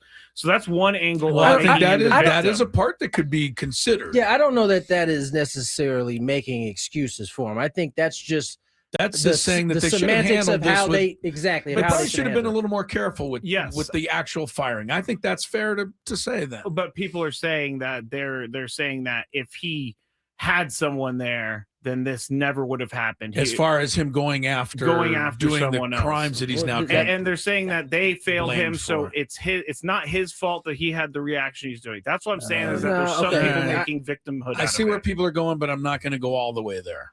He still created this situation for himself. He did. And the other thing is, like, there's a weird thought out there that he hired too attractive of a woman to work with him. He needs to hire less attractive women so he's not as tempted. I don't even know how you get there. I mean, listen, temptation can come in all forms. It doesn't have to be an attractive woman. It doesn't have to be the same circumstances. We see, in particular, dudes fall to this often. It is I guess no attractive women can work anywhere. Right. Then. That's the crazy, absurd, basically. But that's the narrative that some people are having out there. And well, I'm not even going to go into the other crazy narratives. We are in 2025. There's always going to be a narrative, spun at some point. It never fails, no matter what the situation is. So, he's not a victim. He's not. It all comes back to the fact that Sharon Moore has ruined his own life. And fortunately, at least they caught him before he ruined somebody else's completely, because it could have maybe got way worse. Yeah. All right, transition into this. Go ahead. All right. You've been dying to get to a perfect transition. Well, I completely forgot about what we were going to talk about because I was looking for this audio, but Ben Woods came across our overtime video, which, by the way, is at Gwynn and Chris SD on YouTube. Mondays and Thursdays, we put out a video that doesn't have anything to do with what we talk about on the air. And yesterday, we did ours on winter meetings are over. How are we feeling with the Padres? And Tony's voice at one point gets super weird in it. And I notice it, but Ben Woods and Paul really went in on it. And here's what happened on the morning show. My guess is I think it's they were about talking the Padres. I think they were actually specifically talking about the Dodgers, how they're doing something, comparing or whatever. But however it goes, they've had a ton of success. I don't think, though, it takes you out of the equation. Excuse me. What happened, Patrick Mahomes? I don't know that it takes you out of the equation of having to spend money if you can't do it. So this is them. What happened? The hell was that? Air bubble? I the longest air bubble of all time? All right, one more time. But they've had a ton of success. I don't think, though, it takes you out of the equation. Excuse me. It sounds like he left and someone else. It sounds to me originally, I thought it was like, did they switch his mic to Italian Paul? Because he sounded a little bit like Frank. Here's the last one. I don't think, though, it takes you out of the equation. Excuse me. That's a different person. It is a different person. I'm not even hearing it, so I must have cotton in my ears. How are you not hearing that? I think two things, because I'm going to stand up for Tony. Number one, I think that they got wind of the fact that we played Ben's walking video. Probably are trying to, shoot back at us. And two, you better be careful because we all have our voice crack from time to time. That includes those guys. I don't know what that was. It takes you out of the equation. It's not even. How many times are you going to play it? I want you to realize that there's something wrong with his voice. It takes you out of the equation. Not hearing it. I can't believe you can't hear that. It's like a completely different human being. It's like a poltergeist kind of tell me. Wow. It takes you out of the equation. You got to play it just before my voice changes. I don't think, though. It takes you out of the equation. Excuse me. That's a different person. Wow. I can't get over this. Oh, wow. Sorry. It's not that I'm not finding it funny. I'm just not finding it. I can't believe you can't hear that. Tony and I are like crying right now. Yes, you are. What's wrong with her question? God. I can't. Sorry. I can't. We should go to break. Yeah, we should. Well, don't ask me to bail you out. Takes at you this out of the point. equation. Excuse me. Let's go to break. The countdown is next. Ben and Woods on the Fan.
My wife heard it, so yeah. And I'm getting texts from people that say, "Chris, you're an idiot," because I heard it.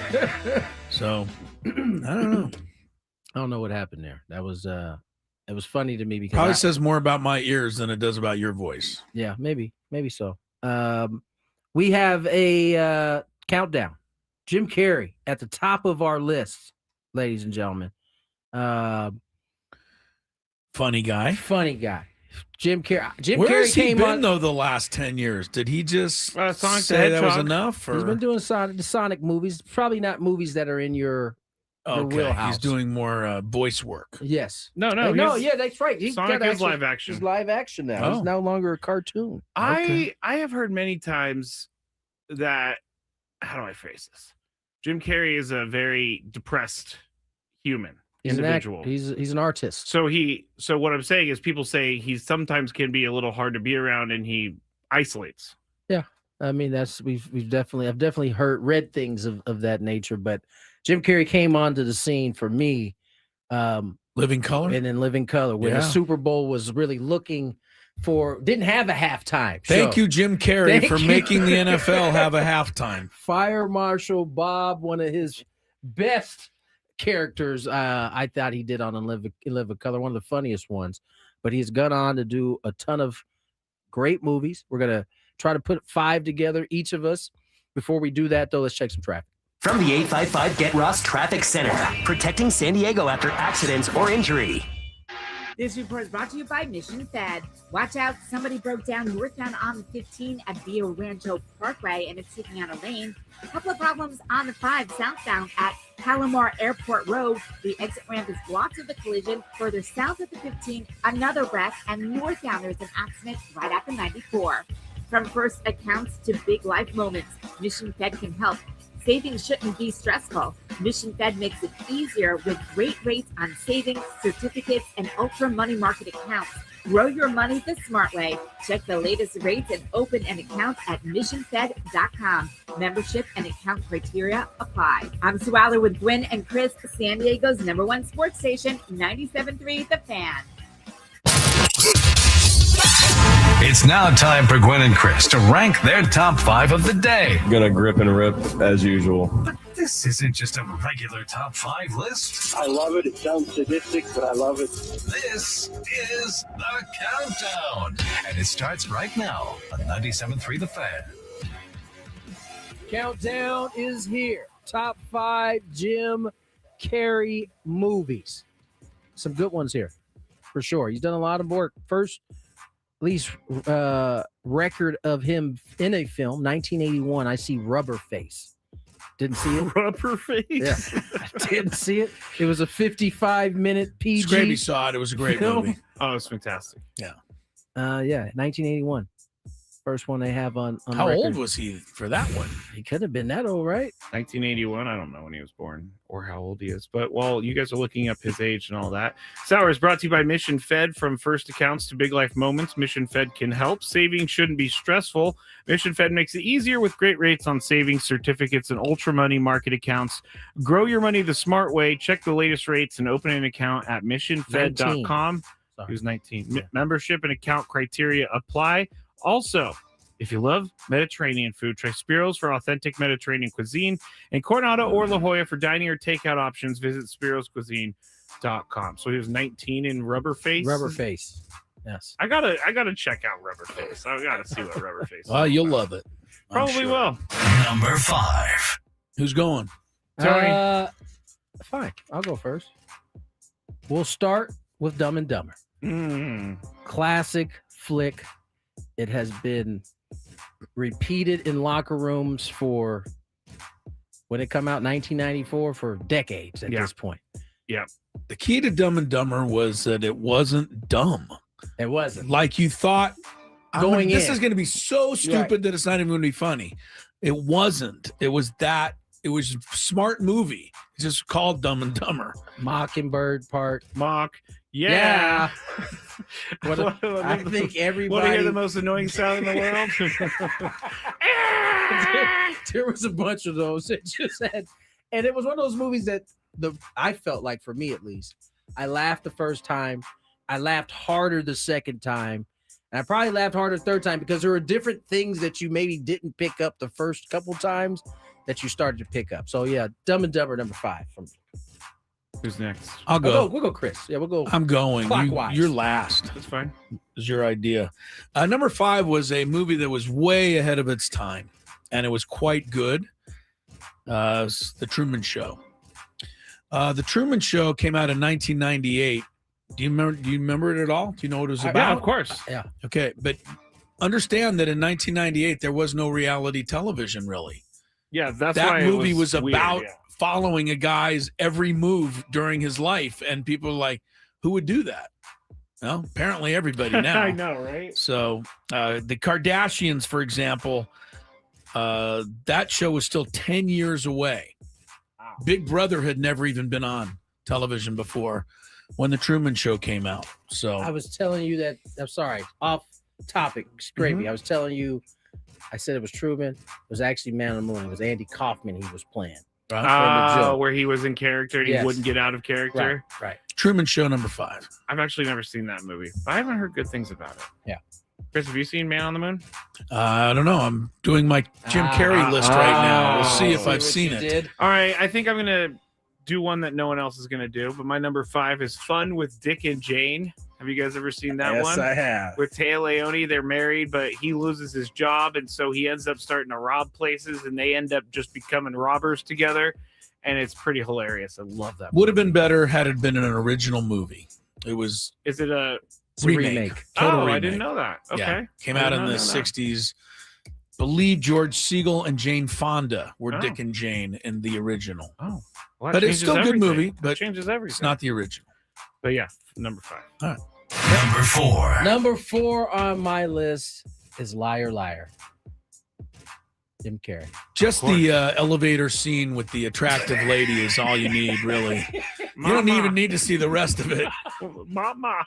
He's trying not to react to how. Lie. He can't lie. Yeah, that It's scene there is pretty good story about a father, his son, and him not coming up short for his son quite often. And his son wishes that he could never lie again, and his wish comes true. And it makes for a very, very funny movie. By the way, Jim Carrey plays a lawyer in this movie. Yeah, so try not lying in that role. And it's just hilarious. You can find the scene I'm talking about just on YouTube, and you will laugh. Type in liar, liar, Mama. elevator. Yeah. Mama. Yeah, you'll laugh. Number 4 for me is also Dumb and Dumber for the reasons I gave earlier. That it's not a dumb movie. That's what I love about it.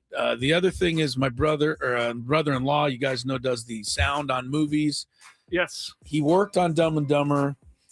The scene where Jeff Daniels uses the restroom and the door is closed and all you hear is it's one of my him in favorite there. scenes. Yeah, well, my brother-in-law had a lot to do with the sounds that you hear. Whoa. And my brother-in-law said that scene was 10 minutes longer.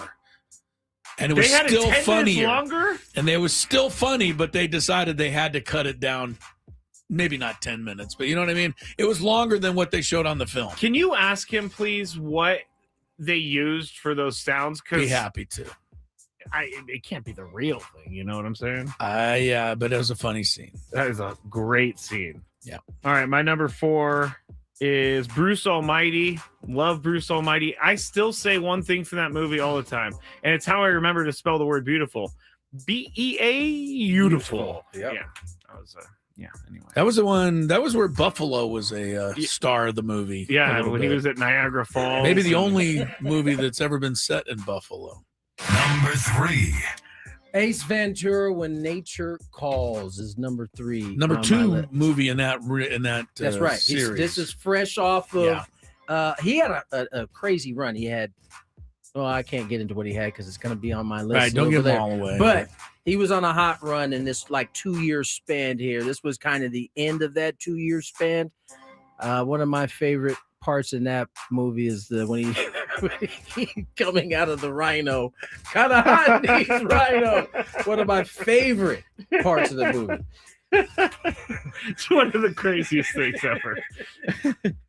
Chris, your turn. Number 3 for me was his brilliant although not rewarded for anything. A brilliant performance as the Grinch who stole Christmas. Yeah. Wow. I don't know how you could watch that original, which was, what a drawing, a cartoon, and imagine that any living person could play it, could be the Grinch. Right. But with the makeup, of course. But he was the Grinch. He killed it. Yeah, he did. It was incredible that he could do it. And, showed remarkable ability. And then the Grinch just in general, isn't that all pretty much everybody's kind of favorite Christmas story? I think so. Or one of them. Yeah. So I just thought it was great. And, his relationship with Max, the dog, who in the original is hilarious too. But yeah, just being able to be the Grinch, number 3. Yeah, he was perfect at the Grinch. This one, I think it's hit or miss with people, but I think Me, Myself, and Irene is absolutely hilarious. Some honorable mention. Honorable mention. Okay, good. Because this movie, it's a Farrelly brother. Is that what their name is? The Farrelly brothers, yes. Yeah, it's one of those movies. But he has 3 sons, and they're all black, and he's obviously white, and they don't really ever explain what's going on there. The rest of the movie is pretty funny too. So he's always fun. Split personalities. Yeah, split personality. Yeah, it's just a perfect Jim Carrey character. Good vehicle. It's right up his alley. Right Good up his vehicle alley. for him. Number 2. Smokey. Yeah. Mask. I remember going to see this in the theater, and I don't even know I understood it in 1994, but I love that movie. It was was it Cameron Diaz's first? Yep, it was one of the first, role? yeah. It took me a little bit. I watched it a couple times before I really started to appreciate it, but I like The Mask. Number 2. I thought that's what. Well, that didn't put him on the scene, but that it was a big part of his career arc. Number 2 is Man on the Moon. You guys already said you haven't seen it. Interesting note about Jim Carrey. He's never even been nominated for an Academy Award, although he's won the Golden Globe twice for comedy acting. And this movie, he won it. They put it in the musical comedy category, but it's not a comedy. It is because Andy Kaufman, the person, was a comedic talent. But Andy Kaufman's life, you guys weren't around for him. His life was the strangest, craziest, couldn't be real life, except it was real. Like, that's what Andy Kaufman was, and he brings this to life. It's incredible the job he does in this movie. He deserved the Golden Globe. He deserved to be nominated for an Academy Award. But I suggest you see this and learn about one of the strangest human beings ever to live, and that being Andy Kaufman, who Jim Carrey plays in this movie. All right. You won't believe the stuff has actually happened. Guy was really out there. Do you guys want to hear something crazy? He's 63. Jim Carrey. Yeah, 1962 is when he was born. Mhm. That's right. Shocking. All right. Oh, it's me, right? Yes. We've already talked about Mama, liar, liar. I could say that Mama. 10 more times during the show. Liar, liar. If this wasn't such a family show, I would ask you to put the video up just so everybody can see it, because it is that funny. But it might be too much of a family show for that. Yeah. Number 1. Let me hit it. Yes. This can't be an argument, is there? This is Ace Ventura, the first. It's got to This be. is- Scraby, no? Oh, I'm with you, Tony. Wow. Scraby's Scraby's no. Okay. I appreciate the rhino scene, but for some reason, I did not like the Ace Ventura movies. Although Laces Out, the first one is better than the second one. The first one is the best. The first one's an unbelievable movie in every way. I'm But not saying it's bad. interesting. He doesn't. That's not on my that's why top we five. all do a list. Yeah, no, this was I probably watched this movie close to 1,000 I could watch it times. right now and have no At problem. 0. Is that the one where he says, "Do not Yep. go in there"? That in and itself is worth it. You don't even need to see the rest of the movie if you see that scene. Yeah, we used to say that as kids in our Everybody family. says that. I say it to my wife now. There's so All many these years lines in later. there that still people use to this day. So Ace Ventura number 1. Yeah, let me make that clear. I'm not an Ace Ventura hater. It's just not in my It's top not your 5. favorite. Okay, it's all Well, good. it's not, but It's yeah, kind of Ace a hater, it's all Ventura is good, though. unbelievable, I think. All right, Scrape, for the number one for you is? Oh, my number one is, Tony already mentioned it, The Mask. I was like 11 or 12, and The Mask was like kind of You were adult. not 11 or 12 because I was. When did that movie come out? 1994. 94. Like so I was 9. Yeah. But that was like a first kind of adult-ish movie that I was watching, and just Cameron Diaz was like, wow. Smoking. Yeah, exactly. Thank you. And all the other things that happened in that, but definitely The Mask. Great movie. Plus, I mean, Ace Ventura, Pet Detective has to go. And I'm not. Again, your movie's your choice. That's why. But that's why we do this. The reason also, I mean, everybody knows, but Ace Ventura, the Dolphins are in the Super Bowl. Dolphins the only time they've ever been there. Yes. Since way back when. The whole premise of the movie is that someone stole the dolphin. Stole the dolphin. One of my other favorite parts is the double pane glass.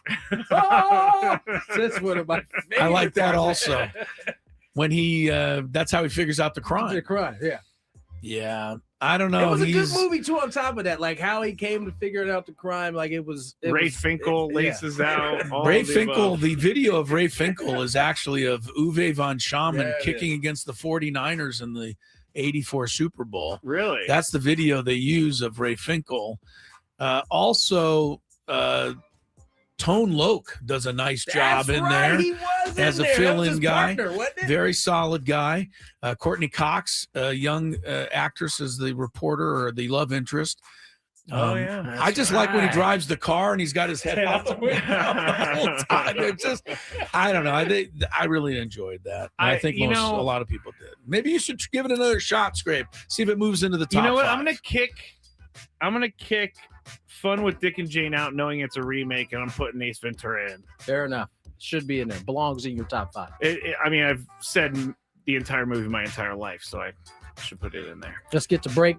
On the other side, 4:00 is coming around the corner. I'm out. Where are you going? Guys continue. You're not out. You're idle. Idle. Excuse me. Idle. Yes, idle. We'll keep it going, though. We got a big 5 for everybody, too. I'll be back for that, though. Right. Yep. More Gwynn and Chris.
Up on a Chris versus the Fans little trivia game here. So if you'd like to play, pretty good time to call in because all the lines are wide open as we speak. And if you win Chris versus the Fans, you'll be qualified for a shot at our grand prize. 2 tickets to see New Kids on the Block in Las Vegas. That will be on June the 26th. You get a 2-night stay at Park MGM and $100 gas card. So all you blockheads out there, you must know, New Kids on the Block announcing 2026 dates for their Right Stuff Las Vegas residency at Dolby Live, Park MGM. Don't miss all the favorite hits.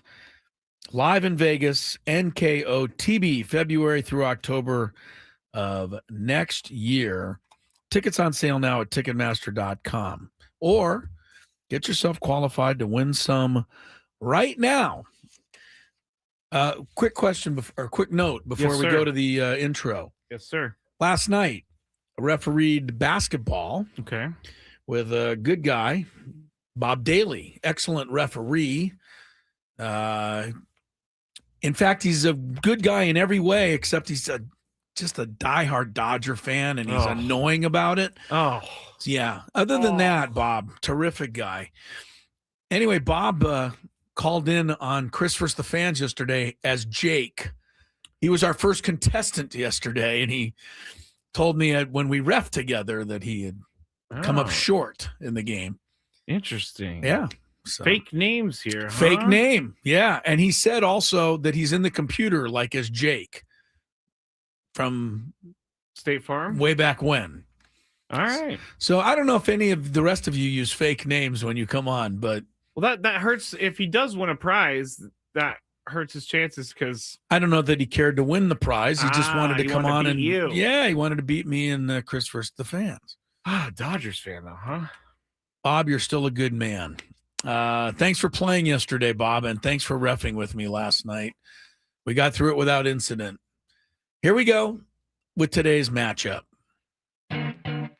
If you had one shot, one opportunity to take down the human almanac himself, howdy do. Now is your time. Listen to me, this guy is dangerous. Now is your opportunity to win a prize. Well, I hope you know what you're in for. Chris versus the Fans starts now on 97.3 The Fan.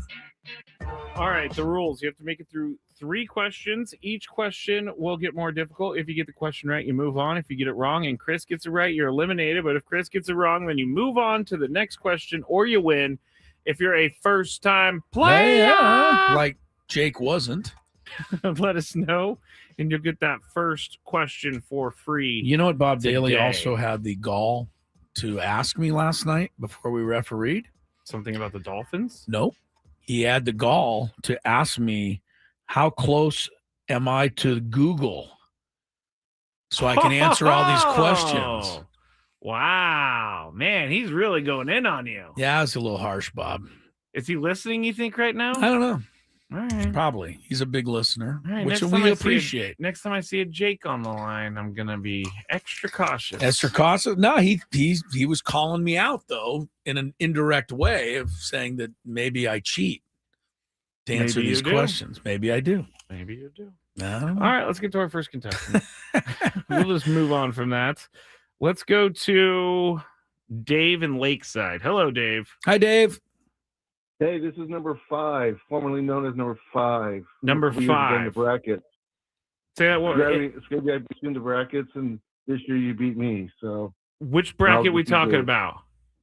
The NCAA's bracket. Okay, because I beat no one, so I'm glad I beat someone. You beat him. Yes. Well, that was when I beat your brother and I beat you. So. Okay, I do remember this now. I do. It's always good to jog the memory a little bit and realize my failures. We need it jogged many times. Here we go, Dave. Chris, Chris, there's still room for volleyball for you too. I ref volleyball. You remember that?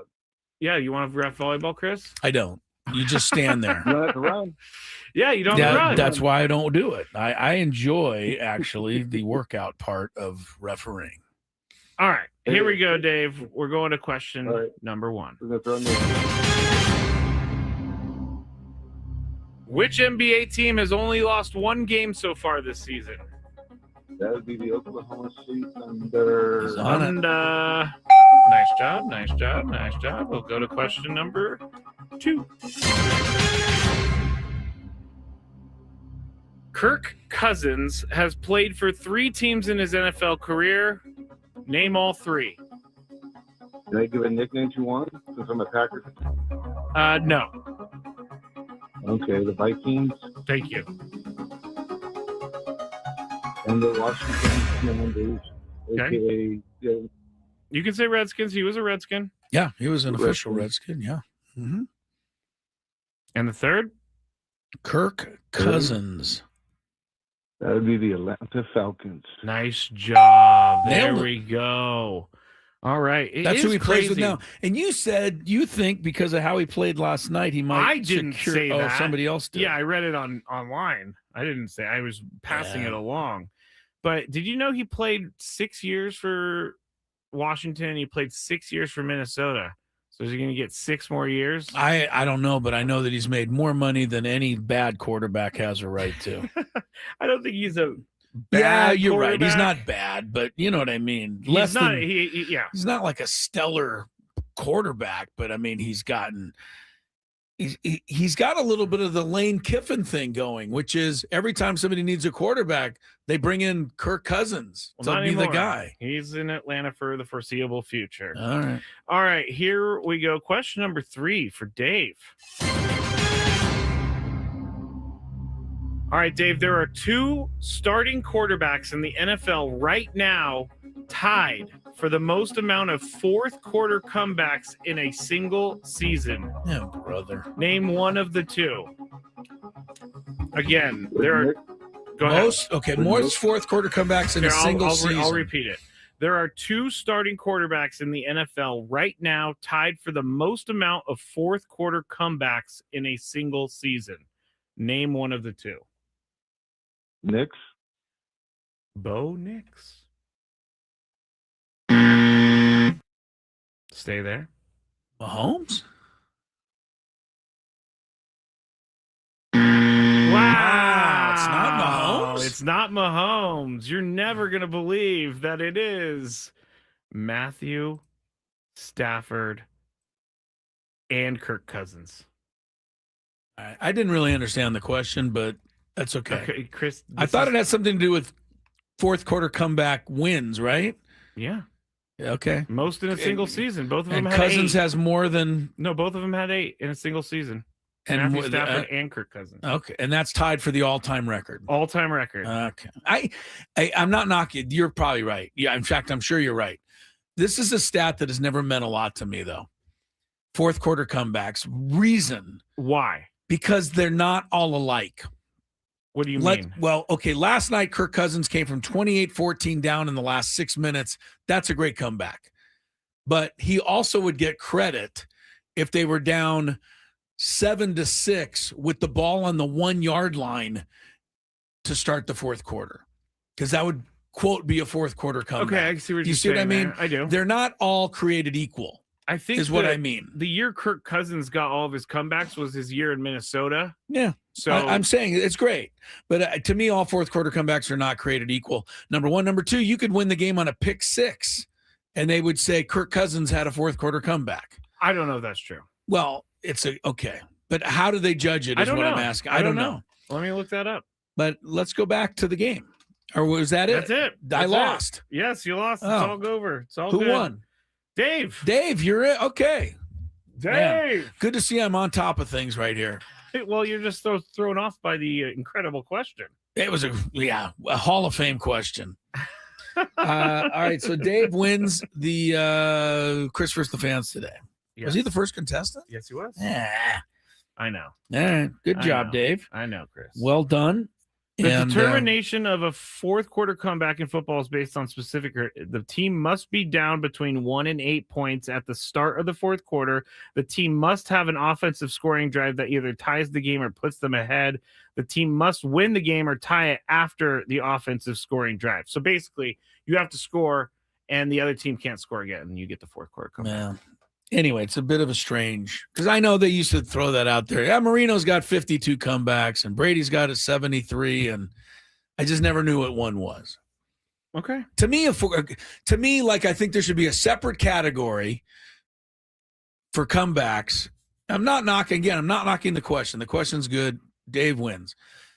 What I'm saying is there should be a separate category in my mind for you have the ball, you're trailing, right? And you have to go down and win the game, and it's the last drive. That is a game-winning drive. That's it. That's what I want to know. That is no, but is that really a game-winning drive? Because you could say that they could let me see. Potentially you could have a game-winning drive in the third quarter if that holds up. I want to know what quarterback with the game like hanging in the balance do I want to have the ball? And it's probably Montana or Stabler or Staubach or Brady or Marino. But yeah, those are the people I remember. And I'm down by 4 points and I have the ball. Am I going to be able to get down for a winning touchdown? That's to me is a totally different story than, Kirk Cousins. Although last night was a hell of a good win. It was. And a great comeback win. But they're not all created equally. That's why this stat has always been a little crazy to me. Okay, I'm looking at game-winning drives. Do they have a definition of that? Not really. I'm finding a good one. But it's basically last drive, you're down, you have to drive most of the field, and you win the game. Okay, well, that's what I'm after. So you value game-winning drives over fourth quarter comebacks? Well, I just think there's a different deal. Are they it's a different same deal. thing? No, because a fourth quarter comeback, again, you could be down 4 points with the ball at midfield and 13 minutes left and win the game. That's a fourth quarter comeback. At first I thought we were going in a weird direction, but I can see where you're going. All right, we'll take a quick timeout to sort it all through. Oh, it's sorted. Okay, you think it's all sorted, so it's good? Yep. Dave, stay right there. Scraby's got you. When we return after that, I want to get into the college football playoff a little bit. Uh-oh. Yeah, I do. Are you going to rage again? Maybe. You'll have to wait and see. Gwynn and Chris continuing after traffic.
420. Priscilla, Tony Gwynn Jr. and Matt Scraby. Tony will be with us back here for the Big Five coming up at the bottom of this hour. Stepped out here for a little bit. Scraby's alongside, though, and we're getting along just wonderfully all day today. Pretty typical day in our world. You got the college football playoff starting next weekend. A week from tonight will be the first game. I believe the first game is Oklahoma and Alabama. The second game will be on Saturday morning next week. That's Texas A&M and Miami. And then, frankly, there's two games that you don't need to watch and you don't need to waste your time with, and you don't need to turn the channel on. You don't really even need to record them because you know what's going to happen. Which games? And, well, I'm talking about the Ole Miss Tulane, and I'm talking about Oregon versus James Madison. Madison. You think, huh? They are a better team than people are giving them credit for. I watched them play a couple times. What makes you believe that? I feel like Oregon is probably overlooking them. I'm sure they're overlooking them. But their coach from James Madison is an awesome coach. He has built every team that he has taken over into a winner. Okay. They were even good last year, but they couldn't. I believe they couldn't play in a bowl game because they were still going from FCS to FBS. They were in a bowl game last year. Anyway, here's the thing. Madison was? I'm pretty sure. The bottom line is they're not gonna win, and neither is You're right. Boca Tulane. Raton Bowl. So it was the year before when they were transitioning. So they're not going to win, and neither is Tulane. Ole Miss already played Tulane this year. It was 45-10. Ole Miss won without a sweat. I did not know that. James Madison has played one Power 4 school this year. That was Louisville, who finished in like 6th place in the ACC, and that's their only loss. So they really haven't done anything to deserve to be here other than go 11-1 against inferior competition. Now, understand that this is coming from San Diego State. How about a little love for the group of 5, right? I'm all about it. I love the fact that the Aztecs going into the season have a shot. If they went 12-0, they could get into the playoff. Okay. But the way it is set up this year, where 2 teams ended up in there out of the BCS that are in the, out of the Power 5, right? Oh, yeah. That are in the playoff, is just a waste of our time. And it's a shame, but it is. Against all hope, we can all say, hey, if James Madison could beat Oregon, if Tulane could beat Mississippi, or even make the games competitive, maybe that's okay. But we know this is not going to happen. We're hoping it will, but it's not going to. And here's the problem. Notre Dame got left out. We've gone back and forth about everything the Irish have done wrong and all the whining. But the bottom line is they should be in the playoff, because if they were, they would have a chance to win. And they would have a chance to win the whole thing. Even if James Madison or Tulane somehow won one game, could you imagine them winning another? It's not like basketball. Okay, so you want the best 12, or at least you want the best 11 with maybe I'll put one long shot in. But way it is this year is just not right. Based on where it's at, I would put Notre Dame in, and I would not let Alabama in. Alabama had the worst loss of the season to Florida State. Their big win was over Georgia, but they proved that was a fluke by getting destroyed by Georgia last week. So I don't think Alabama should be there. I think Notre Dame should be. But despite but whether I believe that or not, they both should be, is honestly the way it is. And I would even include Texas or whoever you want, if it's BYU, as the 12th team. And if everybody wants to go to 16 next year and say that's going to solve it, you're an idiot. That's not nice. I know, but it's not going to solve it. Next year, if you go to 16, the 17th team is going to be upset.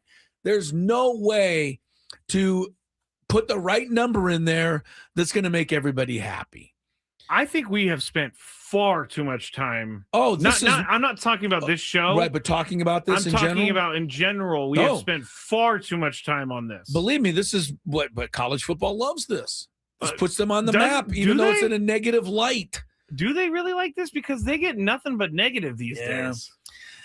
The only way this is ever going to be right is the day that, unfortunately for us Aztec fans, unless we somehow get good enough to be included. Pac-12, baby. We can hope. But the only way this is ever going to be 100% right is when the Power Four break away, do their own thing, and have their national champion at the level of NIL money that they have. And then they have a fair system where there's, conference champions and wild cards and things of that nature. Let them do theirs. Let the group of 5 have their championship. And it's going to have to be that way.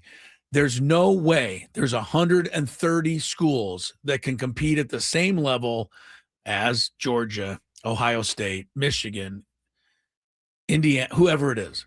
Just can't. There might be 40 or 50 that can. They need to separate, and I believe they will separate. I'm not asking for it. I'm not rooting for it. I just think that's what's going to happen. And this year's playoff, because of those 2 games, once those 2 games are over, then it's a legit playoff. It's going to be fun. But to get this far and waste our time with 2 of the games, that's not what anybody wants. I don't. This isn't basketball where Maryland, Baltimore County can beat Virginia. This totally isn't going to happen. But James Madison is not going to beat Oregon. Okay, you're probably right there. Unless Oregon turns the ball over 10 times. Well, that means they played bad. Okay, but you know what I'm saying. I Ole don't. Miss should not. They already beat Tulane by 35. They shouldn't have to play them again, and we shouldn't have to watch it. I'll give you that one. I think James Madison is better, but I think. Is that basically your idea? Is the college football playoff and then the NIT? Yep. I don't want it because I want all teams. I want everybody to have a shot. Who wants? But the bottom line is Utah State is not winning the national championship. I get that. Okay, so why are they playing for it? Why? What is the point? Because they made it there. I'm saying Utah State. I'm using them as an example. Yeah. I'm using any nondescript group of 5 school.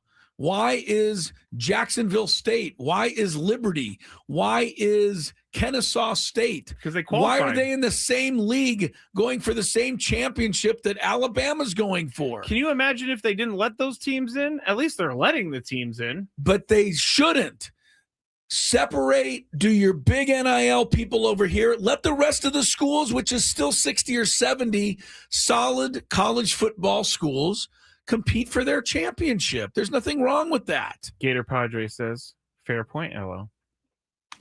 First time he's agreed with me. I think. Gator Padre is a good guy. Thank you, Gator. All right. I don't know. I mean, look, I'm looking at 10 experts who are picking the championship right now on ESPN. It's obviously 10-0 Oregon over James Madison, and it's 10-0 Ole Miss over Tulane. You'd have to be a moron to pick the other way. I guess I'm a moron. No, you're not. You're just hoping against hope, like I am, that something will happen to kind of throw a monkey wrench into this. I get it. I get it. I do love chaos, and that's what I do want. Chaos. I'm with you. Not going to get it in those 2 games. Gwynn and Chris continues with the Big 5. Tony Gwynn Jr. back on the beam with us. Gwynn and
By the way, according to the experts on ESPN, Chris Hello and Tony Scraby back with you, Gwynn and Chris, 97.3 The Fan. According to the experts on ESPN, there are 10 of them who pick the outcome. Beg your pardon, 11.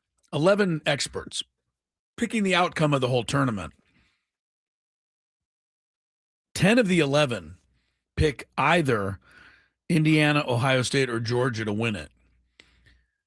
11 of the 11 pick either Indiana, Ohio State, or Georgia to lose in the championship game. So there are no interlopers as far as any of the experts are concerned. One person picks Texas Tech to be the champion. But everybody else. By that, because it's not Tech wide open at all. Texas Tech this year is to watch out for them. A lot of people say Texas Tech is somebody to, we'll see. But right now, people are not able to see past Indiana, Georgia, or Ohio State. We'll see how it turns out. It starts next week. Big Five time. And traffic before that Big Five. It's a good Big Five today. Scraby said it was going to be fun.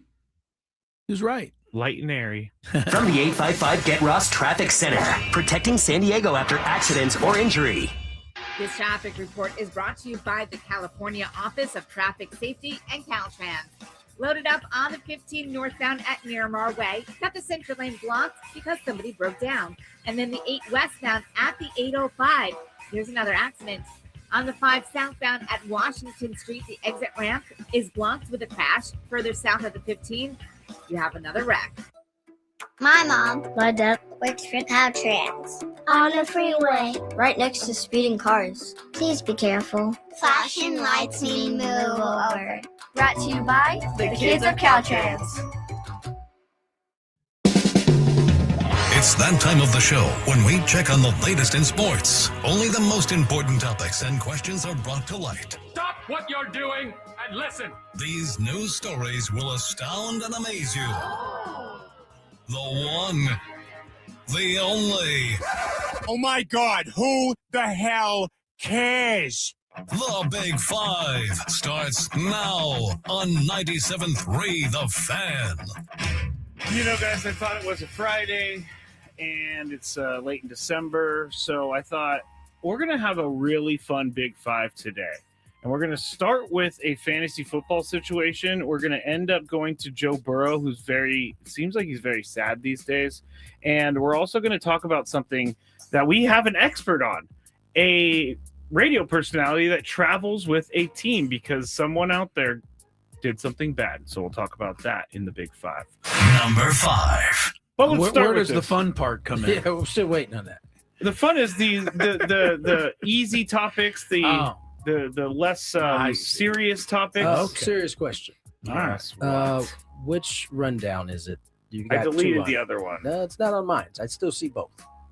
You still see both? Yes. I'll go with the one that has more in it. Yeah, I think that's the one. Okay. Boom. Yeah, I did create, for some reason I created 2 the 12-12 docs, and I've been using both of them to fill in information. And I'm like, awesome. I could have sworn that I put that there. That's off to a good start. Already. Here we go. All right. This is fun. That was rude. This is fun. Chris, if you were having a little bit more fun, this would be fun. Don't make me turn this car around. It's going to get fun when you get to the topics. All right, let's here go. we go. At some point. Here we go. Adam Klug sent me this yesterday, and we were going to do a fair or foul, but let's just do a sports court. Honorary sports court. So is it not a Big Five now? We're doing it's Big Five for topic 5. Okay. It's a fantasy football league. Yeah. It says 2 players in my league benched all their players to force a tie and eliminate me from the playoffs. I've tried to explain this is cheating and collusion, but they think they're being smart. I need help with this. What do you think? And Chris, you're up first. How do you handle said situation? I leave the league. That's actually fair. For real. Nah, it's just stupid. I mean, people that are that insane and that, competitive. First of all, why would they want to eliminate this one player? I mean beef? They just don't like this player, or this player had a really good team, at least on paper. I mean, I could also think collusion. Two people honestly took all their players out so they could have a 0-0 tie. Yeah. And Yeah, they also sent just a get in screenshot of it. Get in another league. Yeah. I don't have any other way to go around it unless you're going to put a hit out on these two people. Put a hit? Yeah, that's probably too much. So just leave the league. What? Yeah, just leave the league. But Man, I thought this was the fun Big Five. Well, I mean, I'm thinking about this in our league. I mean, I know it's not going to happen, but I mean, I know we have one player in our league who might be capable of something like this, and he better not do it. Very much so. But Who's that? we have 4 players Thomas left. Andrews. That's Yes, who we it do, is. and we have 4 players left right now, and I know that all 4, or after this weekend, we'll have 4 players left. And I know that not all of the 4 teams are completely loaded at every position. If somebody were out there to release a couple of their really good players that is eliminated, and then one of the 4 were to go in and pick those players up, to me, that would be just absolutely ridiculous, and I would want to quit the league. So those are things like that are out there in fantasy sports that I know people do, and I just think it's insane. I went to the final game of the regular season against Sirio, and he needed a running back because the guy he'd been using was now going to be on the bench. I looked at the free agent wire, and there was a decent player for Arizona that was available at running back, and I thought for a half second, maybe I should pick this guy up to block him from getting it, and I just didn't do it. I wouldn't do it. I just think it's stupid. I hate that. So that's where I'm at. I think that is different than that's a little different. Than It is. I think that's okay. I think picking up that's dude legal to block. To that's block, on that waivers. happens in all of sports. Yeah, Even in the big time. But Yeah. to Chris's point, though, the first situation, first of all, it shouldn't happen. All it should take is a few complaints from the league to the commissioner. Yeah. And the commissioner to kind of step in and be like, this doesn't work. Put it up to a vote. There are all kinds of reasons of ways to you should have stop seen this coming. And you know what? Even the better. moment it started. Right. Even better than everybody should have been on alert. Even better than you leaving the league, the commissioner ought to kick those 2 out of the league and just start and just look for 2 new players next year. There should be, if they want to stay in the league, there should be some type of penalty for pulling this type of shenanigans off. That's not fantasy. That's cheating. I would have filed an injunction collusion for sure. Yeah. Let's just say Can you imagine if that happened? All hell would break loose. Let's say tried somebody tried that in our league. I feel like I would be involved in it somehow. Probably. Let's say Sammy Lev loses in the first round this week and throws Christian McCaffrey back in the pile. See, I wouldn't allow that to happen. But I'm just saying, I wouldn't pick him up. Would you? No, because I know it's an illegal move, right? And it wouldn't work out. And I don't know that in our league, because I know in my other fantasy football league, it locks all the non-playoff teams from picking up anyone or dropping anyone. I don't know if I don't know that Tony put that in there because he doesn't expect us to be that ruthless. Which is he's correct. He should. No, he shouldn't. We're a bunch of misfits. Come on now. We are. We actually conduct ourselves well during the league. All right. Number 4. Shoot, we should thank Chris for having a different schedule this year. Remember, he pushed for that, and I was like, "There's no way to do it." And then I figured out there's a way to do it. Yeah, but I'm gonna have to go in and do it one by one. I am the troublemaker. There's no question. That was funny because it's always stressful trying to find a draft date to begin with, and then there's it's the worst in our league. Leading up to it's it. the worst. So I was fed up at that point. I'm not saying this is you, but there's other people that ask these questions. Excuse me, can I get the draft order, please? It's like August or it's like June or something. Nonetheless, that's cheating. Number 4. Free agent Kyle Tucker is the number 1 free agent on the board right now, and the speculation of where he will go is now growing because MLB.com listed 6 teams he could sign with, and this is the order they listed them in: Yankees, Giants, Mets, Blue Jays, Phillies, and Dodgers. Now, there's one huge problem with that. They're all big market teams. Second, you don't have to pick one of those teams, Tony, but where do you think Kyle Tucker ends up? What were the teams you gave me again? Yankees, Giants, Mets, Blue Jays, Phillies, Dodgers.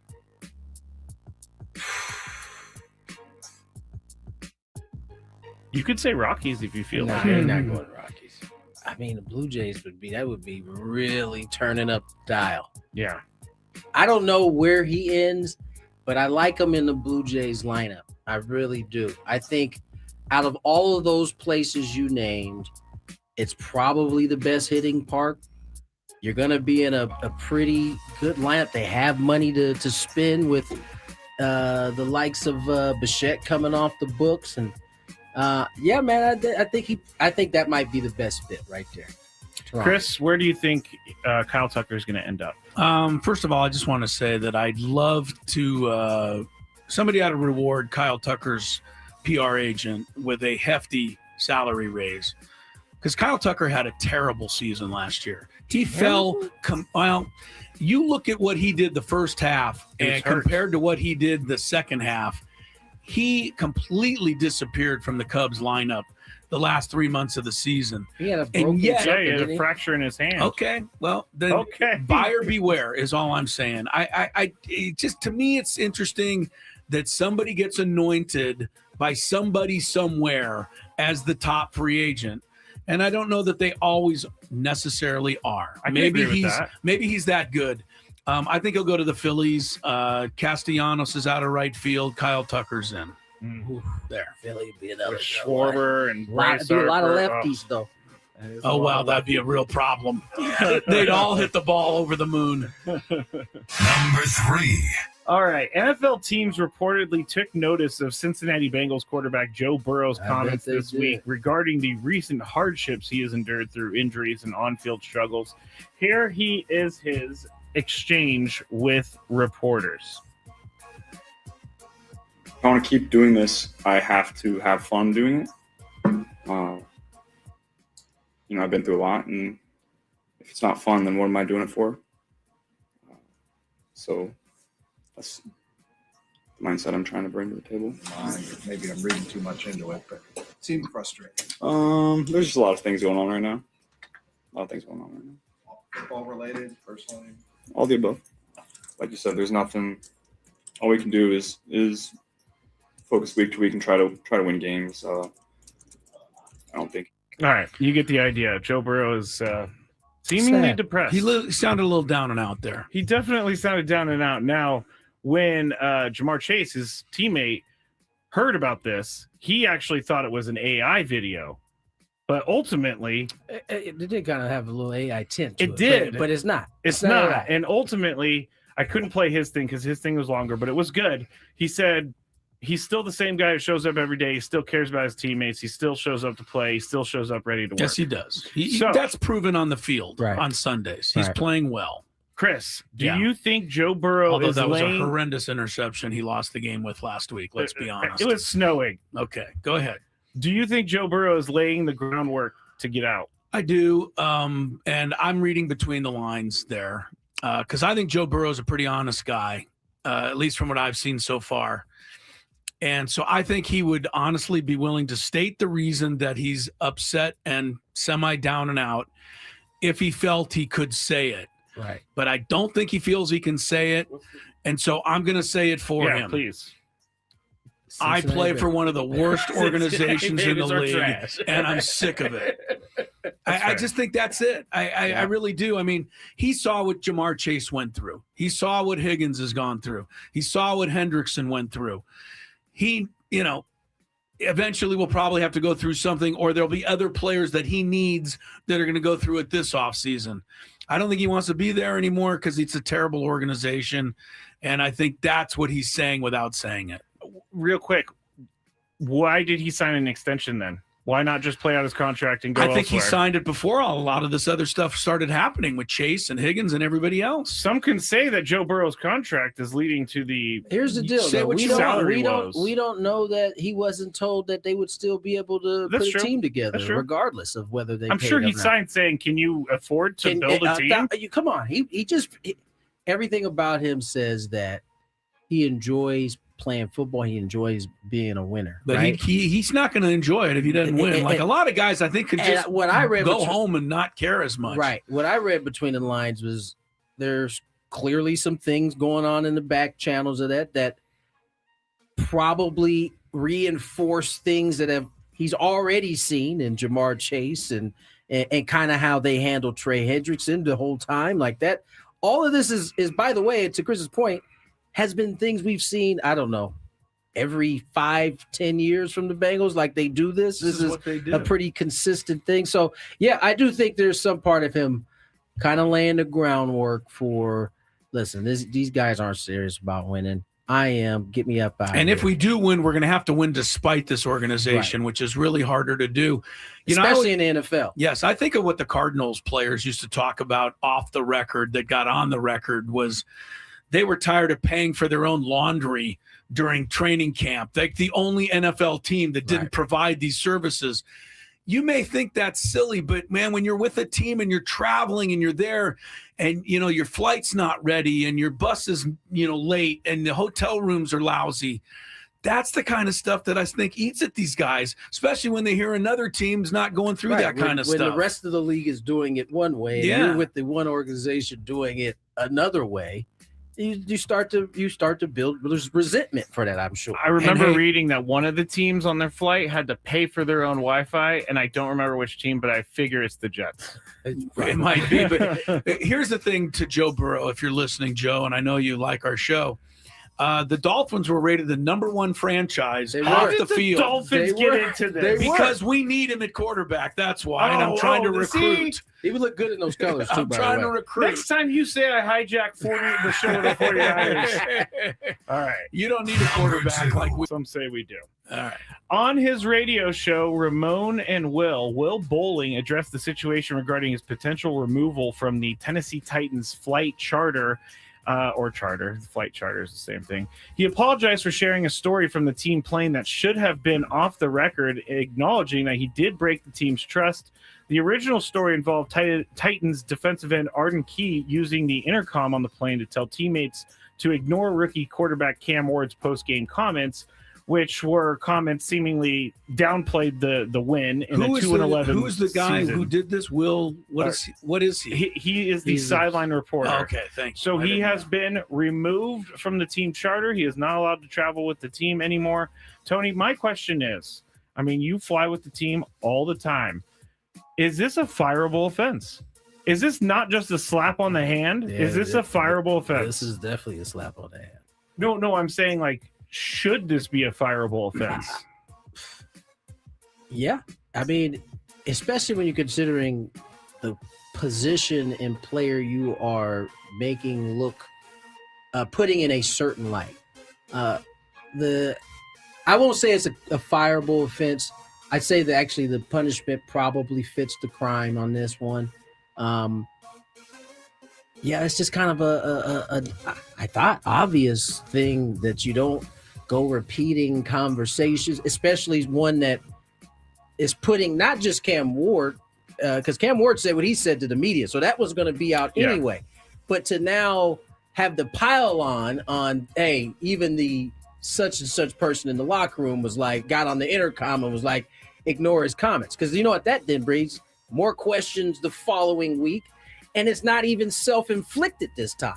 This is coming from something that was supposed to be in a private setting. And so I don't think it's a fireable offense, but I wouldn't have been surprised if he would have gotten fired. And this is selfishly, these are the things that put media in a bad light when it comes to the travel situation. That's why they give you a weird look when you get on the plane, because they're worried about guys like that. Right. 100%. And they think that everybody has the potential to be this. Right. Look, I'll ask you this, Scraby. Tony travels with the Padres.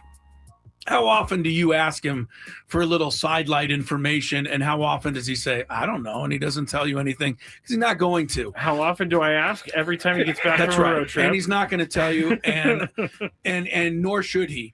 It is a fireable offense, if only for the good of the station or the people that are covering the team. Yeah. I got to tell you, if I play for the Tennessee Titans, there is no way ever I am giving this guy a sideline interview the rest of my career.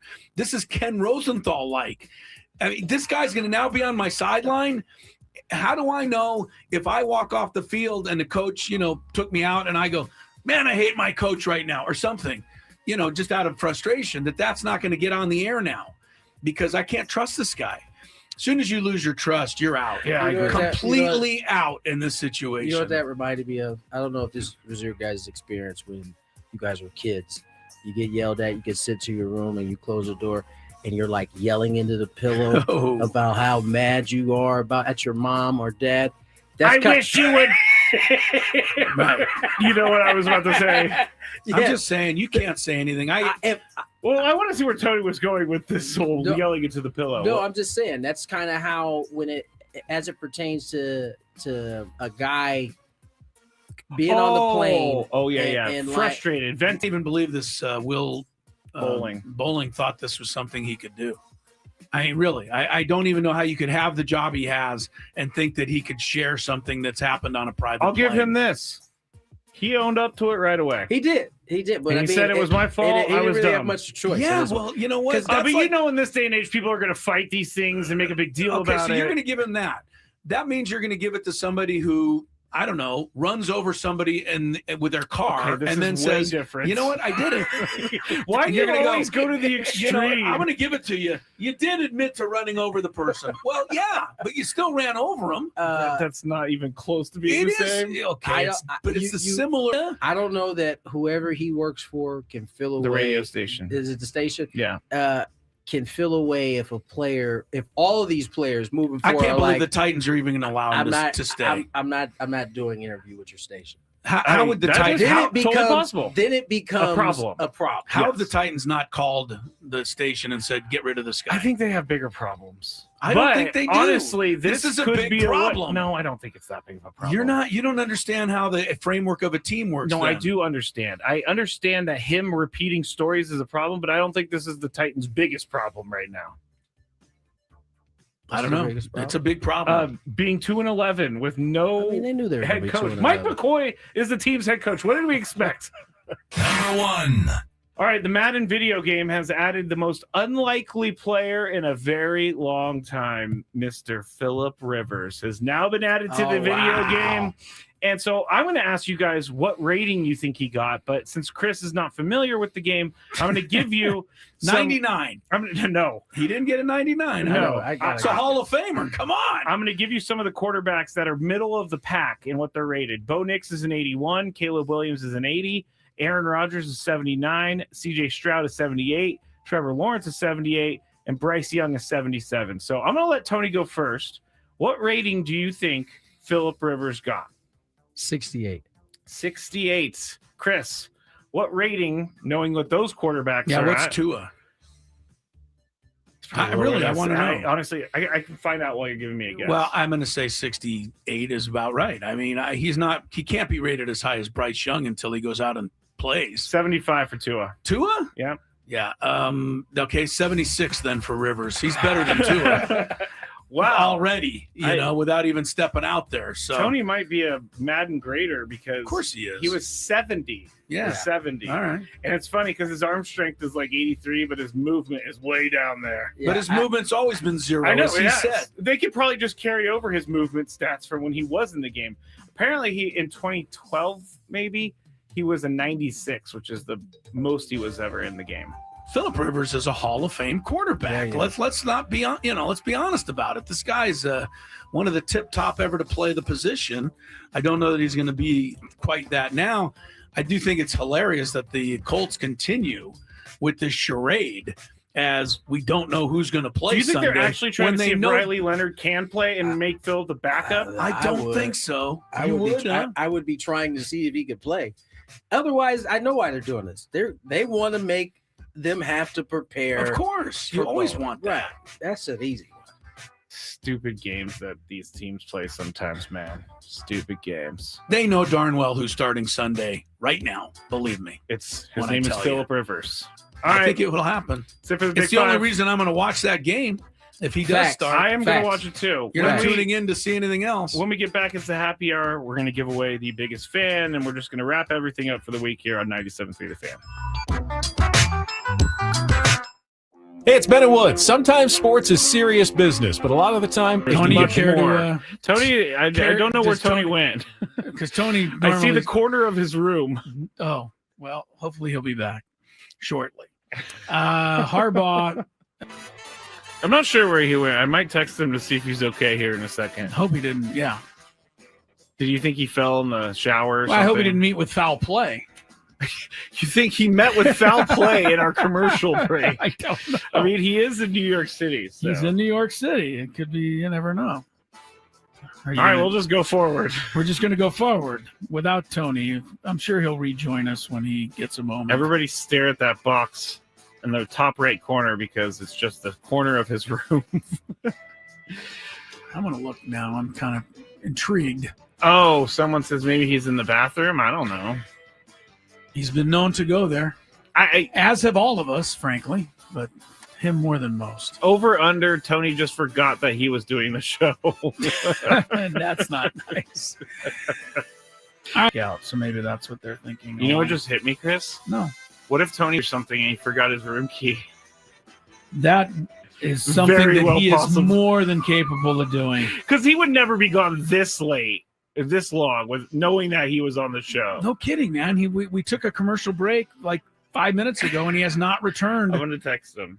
Like, are you out in the hall trying to get into your room right now? Everything okay? Oh, no. Question mark. Scaring me. No. Did you hear back from Tony yet? No, I'm thinking something. I'm thinking he locked himself out. He doesn't have his phone because it's in the room, so he's down at the front desk or something. I don't know. I'm sure there's a story in here somewhere. There's definitely got to be a air. story. Anyway.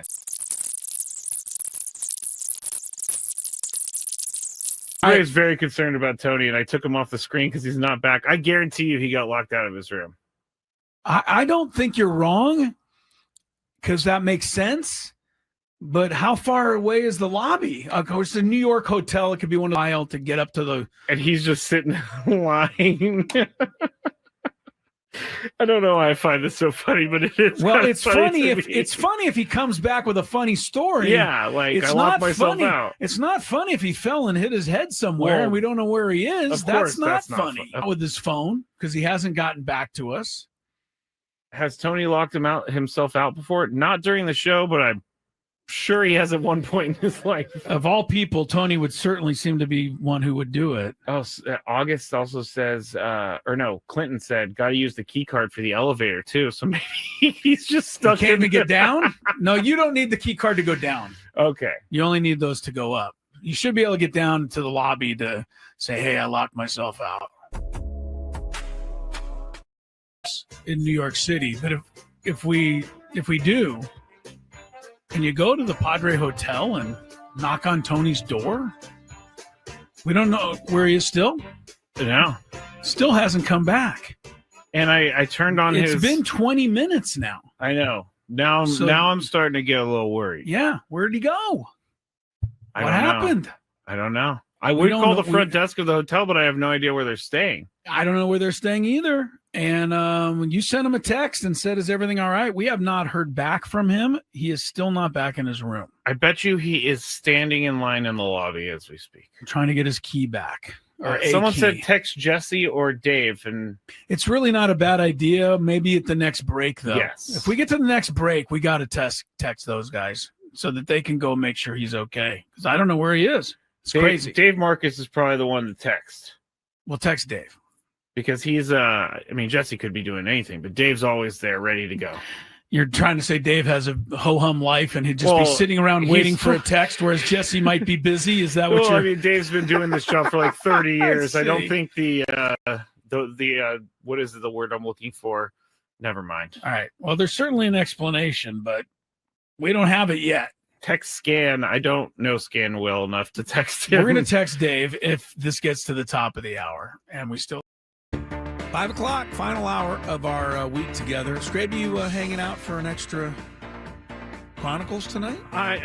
Yes, I am. And I didn't know I'm wondering. I was just looking like, what am I going to talk about tonight? Same thing we've talked about the last 3 hours, which isn't much.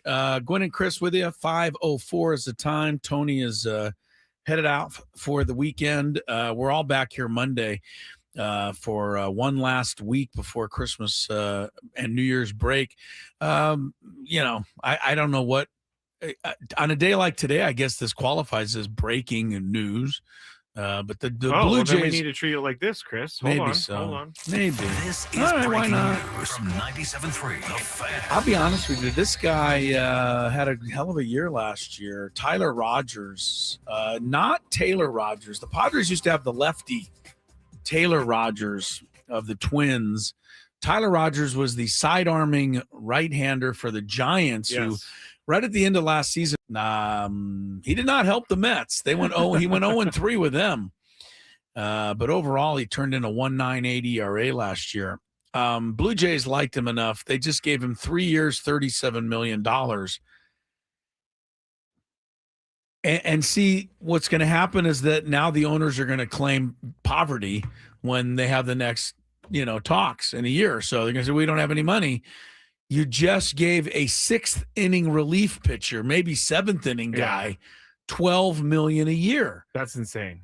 That's right? That's insane. I mean, whether it helps you win, I know the Blue Jays were a game Is he away. Be their closer? He's not even close to a closer. He's never even been anywhere near a closer before. He's a 7th, 8th inning guy. And the Blue Jays go, that's worth $12 million to them right now. Who were we talking about yesterday who was making $12, $13 million? It was like a star player. Suarez. Yeah, Robert Suarez getting getting 15. He's getting 15 a year to be ostensibly a closer. Iglesias, the Braves, 1 year, $16 million. I don't get this. Like I get getting the player. If you're the Blue Jays and you want a good side-arming right-handed reliever, I get that. Yeah, I get that too. But 3 years, $37 million. I'm looking right now to see who. It might be time to start teaching your kids to throw underhanded. I know. If that's the way it's going to go. I'm looking through, trying to find a relief pitcher that's in the same range. And he's being paid up there. He's being paid more than Emilio Pagan. Yeah. He's being paid more than Jeff Hoffman, who is the closer for the Blue Jays. He's the closer for the Blue Jays, yeah. He's being paid $1 million less than Aroldis Chapman. And I guess Robert Suarez is 13, not 15. Yeah, that's what I thought. Suarez was 13, yeah. And he's being paid $1 million less than Ryan Helsley. The top paid closer of the league, Josh Hader. Yeah.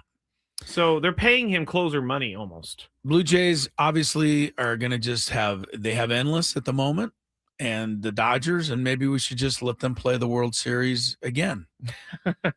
Get it out of the way. I read an interesting. Stop wasting all of our time the whole summer. Just let these two teams fight it out. And then at the end, claim that we have no money. We have no money. We can't possibly give these players any more money. You spent it, teams. Crazy. I saw a interesting conspiracy, not a conspiracy because I didn't come up with it, but they're saying the Blue Jays are going to sign him for this incredible dollar amount. And then other players are going to be like, well, he got $12 million a year, and they're going to cause chaos for the free agent market. For the rest of the teams. Yeah. Which I don't know that's that they a really did that. Smart move, isn't it? Boy, are they? The Blue Jays are just forward thinkers, aren't they? I mean, we're going to overspend on a middle reliever, a setup reliever. I shouldn't say middle, setup reliever. Like we're going to overspend by like $4 or $5 million a year just to try to muck it up for everybody else. And I said muck. Yes, you did. Okay. I don't get this one. Anyway, that's the baseball news. There's nothing further on baseball today. Really incredibly frustrating to watch sometimes because didn't he throw so slow? He threw the curveball a couple years ago that I don't remember what batter it was. Was it a Padre guy who swung it? It was a Padre guy, wasn't it? Graham Pauly swung at the ball and it hit him like in the ear or something. It knocked off his helmet. Yeah. I remember this. Anyway, $12 million a year for that. Good for the Blue Jays if they got it. Spend it if you got it, as they say. Smoke them if you got them. That's the old saying. That is the old saying. I guess the Blue Jays are right there. A couple of NFL notes. It is the start of the fantasy football playoffs for, I would imagine, almost everybody out there. Scraby and I, we're not tooting our own horn. We're just giving you the facts. Toot, toot. We both earned a bye in the first round. So Scraby won his division. I took a tiebreaker over Braden, but I won my division. So we're idle. And the two games that we've got going, my wife put 11 points up last night with her kicker, Chase McLaughlin. And our friend John Flynn, who's coming in here shortly to talk about the telethon, remember he was all worried about Chris Godwin. Yeah, what did he end up with? 14. Yes. Godwin caught a touchdown and a 2-point conversion. He octopused? Right away. Was it on the same drive? Yes, same time. So he got the octopus. Yes, he had nothing before that either. Like he had no points. And then all of a sudden finished with 14. So those are the other matchups. You tell me, Bijan Robinson had 32 points last night. He's my guy next week. But should I be mad or happy that he got that many in a game when it didn't, I'm not playing? I think you should be happy because he's still playing well and he'll do the same thing. He has a chance to hopefully do it again. The big fantasy guy of the night last night was if you happen to have Kyle Pitts. Oh, yeah. Now, there's a lot of leagues, I bet you, where nobody had Kyle Pitts. Or he's on the bench. Or he's on your bench. But if you had Kyle Pitts last night, did you see his stats, Scrape? Yeah, he had like 160 yards receiving and 3 touchdowns. He had 11 catches for 166, 3 touchdowns. Only 4 other tight ends in NFL history have ever had a game like that. Dang. Shannon Sharp was the last, and it was 25 years ago.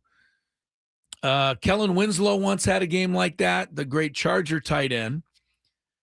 I think it was Todd Christensen, and then you got to go way back to an old Jet tight end named Rich Castor. So this was almost a historic performance last night, and Pitts was good for 45.7. See, if you had him, welcome to the next round, probably right there. I would think so, but those are the moments that make me consider quitting fantasy football. If I was if I was facing Kyle Pitts, right, you'd be like, he's going to get a 0. Are you kidding? Going into it, those are the moments where I hate fantasy. That's a hang with him, man. That's part of it, fantasy football. Like, but what a night for Kyle Pitts. Years ago, I had Jamal Charles. I was undefeated in my fantasy, or I didn't have Jamal Charles. I was undefeated in my fantasy league. First round of the playoffs, I got kicked out because Jamal Charles had 5 touchdowns. Just ridiculous. Yeah.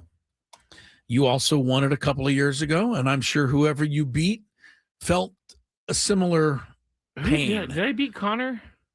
I don't remember who you beat. I think you did beat Connor. He was going for a 3-peat. Oh, wow. And I think you knocked him out. How the mighty have fallen. Yeah, he was not in the playoffs this year. All right, good luck to everybody in their fantasy football playoffs. Couple of quick notes. This is why I brought it up in the first place. Marvin Harrison sits out, which is great news if you're a Michael Wilson owner, because he just seems to get 15 catches a game when Harrison's not in. Your guy Higgins is out with a concussion. T is out again? T Higgins. Oh, I knew he got a concussion during the game, but he came back in. Well, he fell right on his head. Well, he shouldn't have come back in. I don't know why he came back in. I was thinking he was out for the game, and he ended up catching a touchdown. Well, he's bad. He's out this week, so somebody needs to be questioned for that, I would say. Yeah. Those are the two skilled people who have news on today. And then the other news, just real quick, TJ Watt, I always call him JJ. TJ Watt had successful surgery this is wild. Tonight or last night to repair a partially collapsed lung. Yeah. Now, that sounds like you're almost close to death, right? It does. The Steelers are playing the Dolphins Monday night. Coach Mike Tomlin had to tell reporters today that no, he is not going to be able to play in that game. Like they wanted to know. The man had a collapsed lung. You thought he might make it Monday night? If there's anyone who would, football players are tough. They are tough. Like, could you imagine even thinking that he could play? No, I would assume he's out for the year. That I don't know, but he's not going to play Monday night. No, he'll probably be back on Monday with a collapsed lung. He's got like no, he's out Monday night. They did say that. Oh, okay. No, that's clear. All right, good luck in your fantasy playoffs. We got real life things to take care of, much more important actually, that you need to be part of when we come back with John Flint from KSON after traffic. From the 855 Get Ross Traffic Center, protecting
And Chris Ello, Tony Gwynn Jr., Mr. Scraby.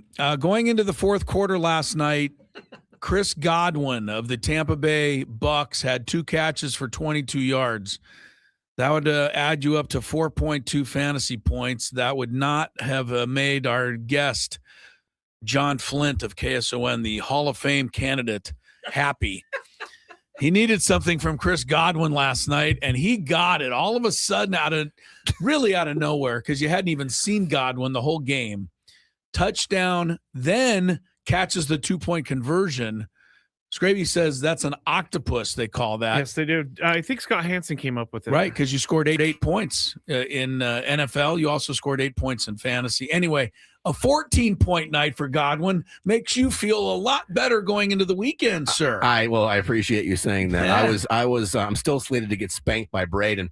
And we're not going to let it happen. What did you call Braden yesterday? I don't remember. You called him. I do That too. punk Braden. Oh, I liked it. Well, anyway, spanked by Braden will be my next memoir. Yeah. But anyway, I'm still slated to be spanked. But I'll tell you right now, when I turned on the game for 1 second in a little break from our St. Jude Country Cares for our KSON Country Cares for St. Jude Radiothon, and I literally heard, Godwin's been invisible tonight. I'm out. In case John from KSON just tuned in, your guy Godwin hasn't done anything. Yeah. But then somehow, and this is what I believe, the God in Godwin recognized what I was doing down the hall for the kids of St. Jude. You were doing good things, right? And said, I'm gonna you were rewarded. Give him an instant tutty and an instant 2-pointer, and there you go. I will see what happens, but thank you, boys. But you got 14. My wife, I told, got 11 with her kicker, so both of you are off to a lead in your first round games. And of course, we talk fantasy football first because we kind of believe it's more important, but we know it truly is not. What you have been doing the last 36, 48 hours, you've got another couple to go.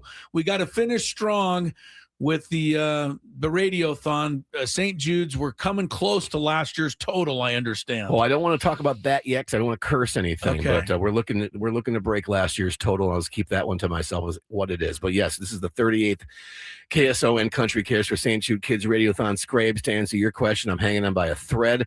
My girlfriend is here with my dog Roger, so that really kind of pepped me up a little bit. I need to go see Roger. Yes, and you can meet my girlfriend Sam. You haven't met her yet. Never mind, Sam. What's Roger? What kind of dog is Roger? Is a little mutt, but he's beautiful. I love a good mutt. Don't you, Scrape? I do. I love a good mutt. Go to the Toyota call center, which is also our sound space, and go give Roger a pat. All right, I'll see you later. All right, real quickly, guys. And I really appreciate you having us come in. Wait, did Chris just almost knock over everything over there? No, I didn't see it. I didn't see everything. it. I was trying to make a smooth comedy move, and I wrecked it. So when I think smooth, I think you, brother. So anyway, listen, I really appreciate you guys bringing me in for the home stretch. This is the final push, and I heard traffic is gnarly right now. And if you're sitting there and you're bitching about that, and you're like, oh my God, what else is going to happen? I guarantee you there are people having a worse day than you are. And those people are sitting with their children right now at Rady's Children who are getting protocols in their bodies that are sick with cancer, protocols that were developed and then freely shared by the genius doctors and heroes at St. Jude Children's Research Hospital,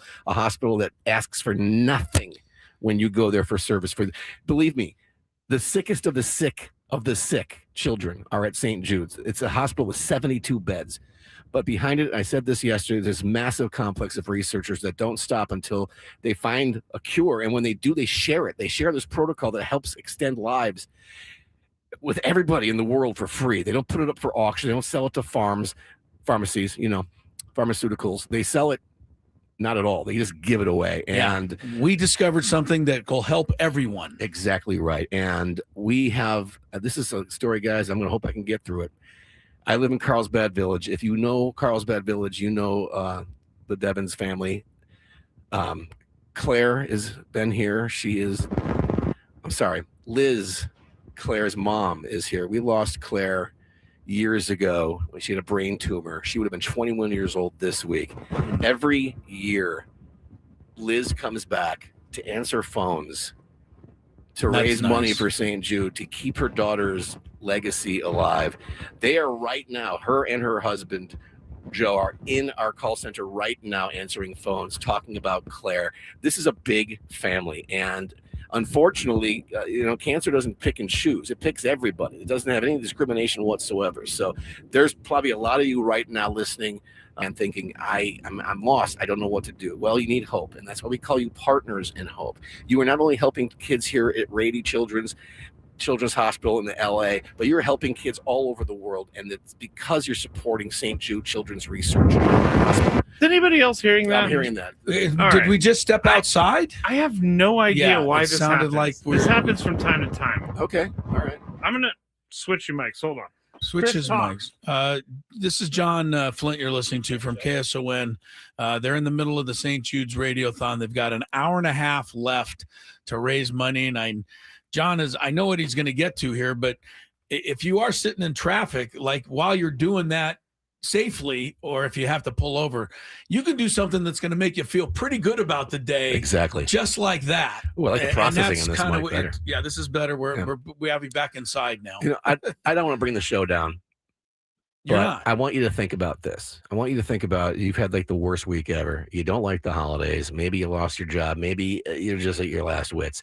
And you get to your home and you open the door and your little kids come running at you, little feet pattering. They just put their arms around your legs, and every problem that you had for a little while at least is gone, because this is the most important things in your life.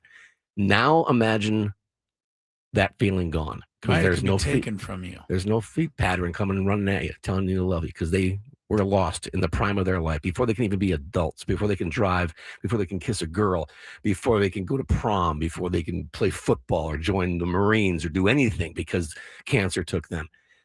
That is not acceptable on anybody's watch. I don't care who you are, who you voted for. I don't give a crap what music you listen to, what team you like. We all can agree that sucks.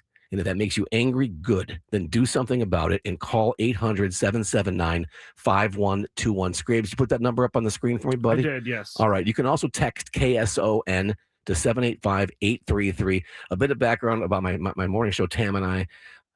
My morning show partner, Tam and I, we've been doing this Radiothon now for about 20-something years, 15 here in San Diego. This is something that's so dear to our hearts. That's why we put our bodies through it. We are not young people anymore. Look at me. I've aged 10 years the last 2 hours. I barely recognize I you know, when you came man. in. I know. You think I was eating like a powdered donut. I haven't. No, this is just my beard now. But that's how much this means to us. And outside this studio, while this show is going on, there are tens of 20 people out there just answering phones and giving hugs and getting ready for our big finale announcement, but mostly just laughing and crying and loving the stories of hope and survival and hugging each other and crying about the kids that we've lost. And yes, cancer rates are 80% worldwide. Cancer survival rates are up. But that means 20% of parents are still without their kids on Christmas. And I don't care about anybody. I know you all feel the same way I do. That's unacceptable. Unacceptable. Also, I think when you donate and get involved in the St. Jude's thing, as you said yesterday, all the money goes to the research, and you have the chance, honestly, by donating, to realize the fact that you helped save a young person's life who would have otherwise died. Not even an overstatement. And if you didn't save a life, you gave family more time.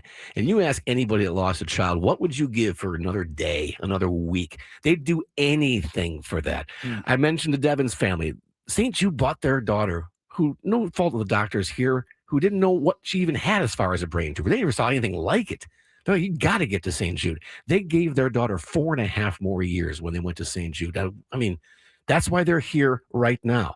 So, yeah, please. And I want to say one more thing. If you guys are in a bah humbug mood, bah humbug spirit, I guarantee doing something like this is going to make you feel better, because odds are pretty good that whoever answers the phone has dealt directly with St. Jude. I don't have kids or anything like that, but I know that my nieces and nephew are very important to me. So that's where I go with my brain when I'm thinking about this is how could I help? If this could help my nieces or my nephew, that's also a great way to think about it. Bro, you don't need. And we have it touching us here at the station. John pointed out. I mean, our general manager Michael Valenzuela, his son probably would not be with us. For St. Jude. There's saved no doubt. his life. There's no doubt that he would Straight not up. be here, and he is alive today as a young man named Jacob, 18 years old. Is that enough? So yeah, give the number again. We'll keep it on the screen. Yep. Can we keep it on for the rest of the show? Yeah, we can do that. Oh, I'd love that. We can do that. 800-779-5121. That's 800-779-5121. You can also text KSON to 785-833. KSON to 785-833, or just go to KSON.com. Guys, Merry Christmas. Happy Hanukkah. Go Padres, months away, but please do something so we can compete. And you know what? Here's to healthy children. Cheers, guys. Yes. Thank you, John. And real quick, who else now needs to come through that Godwin gave you something? Okay, hang on. As long as you got I want to know who to Is root Mark for. Andrews on that list? You usually have Mark Andrews. You know what? My wife does this year. I made a mistake. He's beaten me with Mark Andrews. John has in the past. All right, so here is my team so far tomorrow Give me or this this. weekend. I got Goff, I've got Travion Henderson, I've got Genty, I've got AJ Brown. Godwin got my 14. I got Kelsey, who needs to bounce back after that horrific, maybe the worst game of his career. Yeah. I'm bouncing between a flex right now. I got the Seahawks D. I got Dicker the kicker. You got Seahawks defense, which That is may going win up it for you on against its Phillip own. They're Rivers. going against Phillip Rivers, it looks like. Is he going to start? Well, they haven't said They it. haven't said it officially. But they keep it's complimenting of how prepared he is. looking like Phillip will be in there. That's got to be a 3-sack at least first quarter. What a for you. slap in the face to every 20-year-old practice a good way squad to- quarterback You're not, or you're not wrong. clipboard carrying back up. I mean, come on. We're bringing in a 45-year-old. Would you retired rather guy. go with Phillip Rivers or Max Brosmer? I don't know, man. Who knows who the next gunslinger is out there? You're not going to find out bringing a grandpa in. And I'll say That's another true. thing.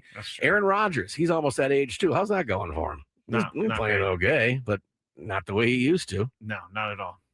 All right, I so should I'm be going on the to take station, off. guys. Yeah, I was Yeah, gonna why- say, I'm out of here. I'm going to go Yeah. help out, answer phones. You hanging with Scraby for the Gwynn final and half John hour. on 97. I work for a country station. You guys are sports fans. I don't care what music you listen to. We all love kids. I know you guys and women listening right now in traffic. You love your kids. You do anything for them.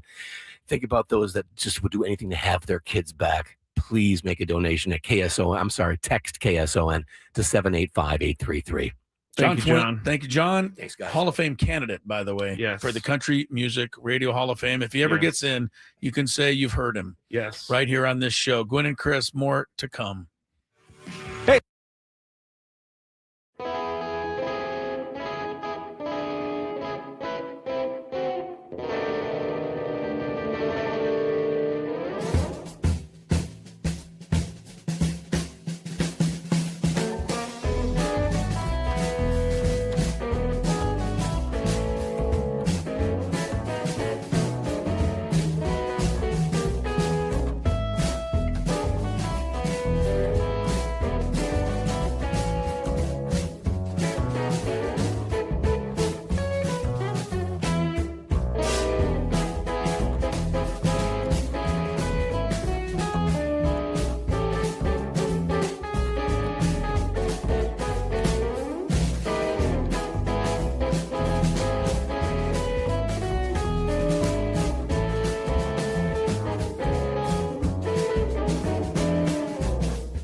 Phone number is there. If you'd like to, we wish you would donate to the St. Jude's Radio Telethon going on just down the hall from us here. Thanks to John for coming in. And they really do a great job. They raise a lot of money, but they do it because you help them raise the money out there. So we got the phone number up on the screen if you're on YouTube. And if you're driving and don't have the chance to look at the show, just text KSON, and then they'll get you involved, and you can contribute. Let me which give you I think those you should do. numbers right now. You can text KSON to 785-833, 785-833, or call 800-779-5121. But we didn't do the biggest fan while we're doing we need that. to do that right now. We're going to take care of that. We're going to rectify that. Today's biggest fan is, I always wait for some music and there is none. Pierre Batiste of San Diego. Pierre, congratulations. Give us a call within the next 10 minutes.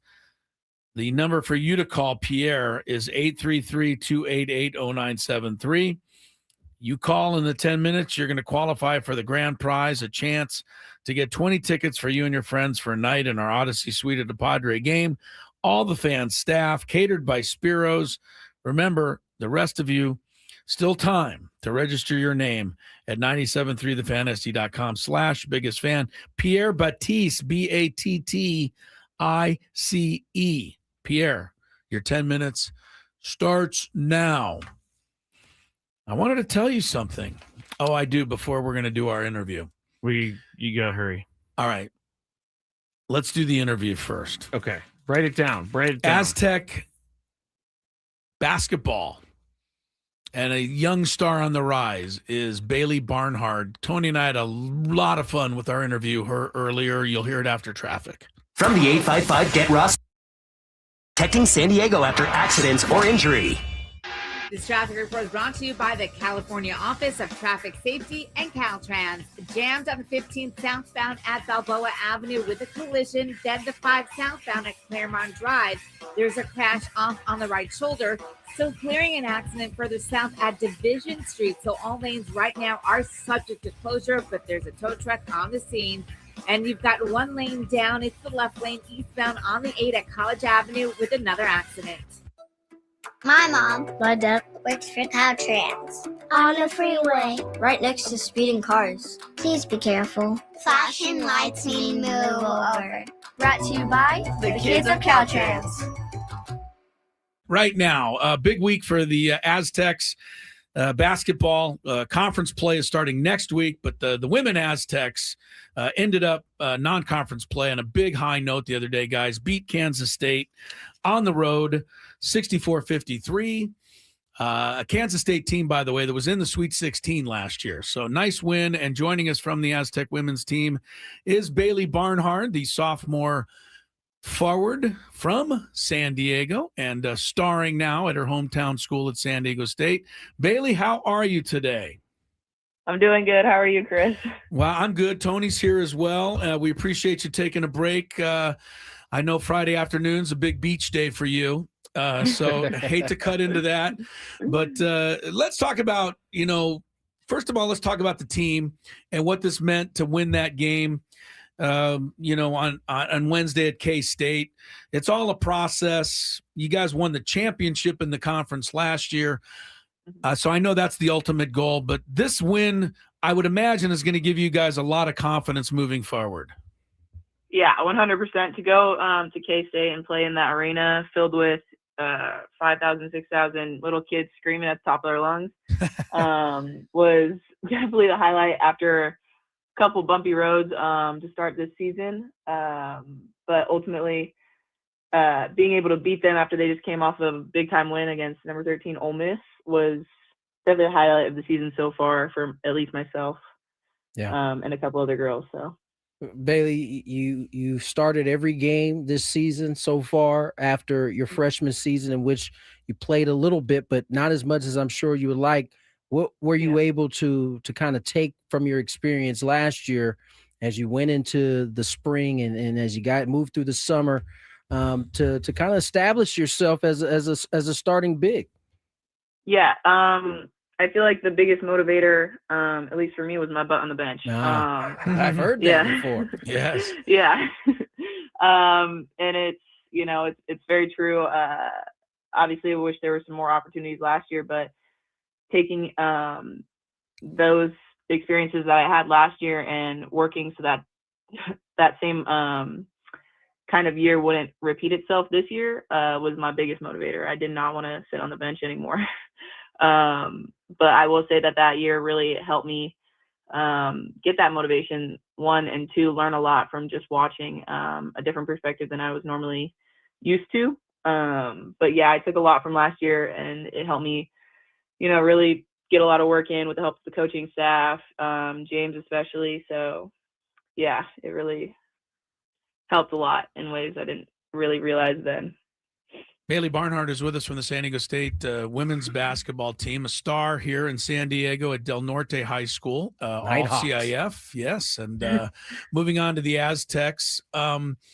Really, Bailey talked about she didn't get the chance to play as much. I don't think it was because of her. It was because of three players that were ahead of her. Right. They were all really good players, and they all had, really great years, so it was just hard. But the big breakthrough, I thought, for Bailey came in the game that we went down to LSU, and the tournament game. Obviously, it was a one-sided game, but in the second half, Bailey came in there and held her own. In fact, outplayed a lot of those LSU kids. I thought that was a stepping stone right there, Bailey. Yeah, that was a fun game, fun environment, and in a situation where you really have nothing to lose, it was easy to kind of just give it my all in such a big stage. So that was fun. Yeah. Bailey, what has it been like for you being a homegrown kid here? We just talked about played at Del Norte. What is it like to be able to play at home in front of friends and family as often as you get to? Well, obviously there comes the perk of the weather that I love, and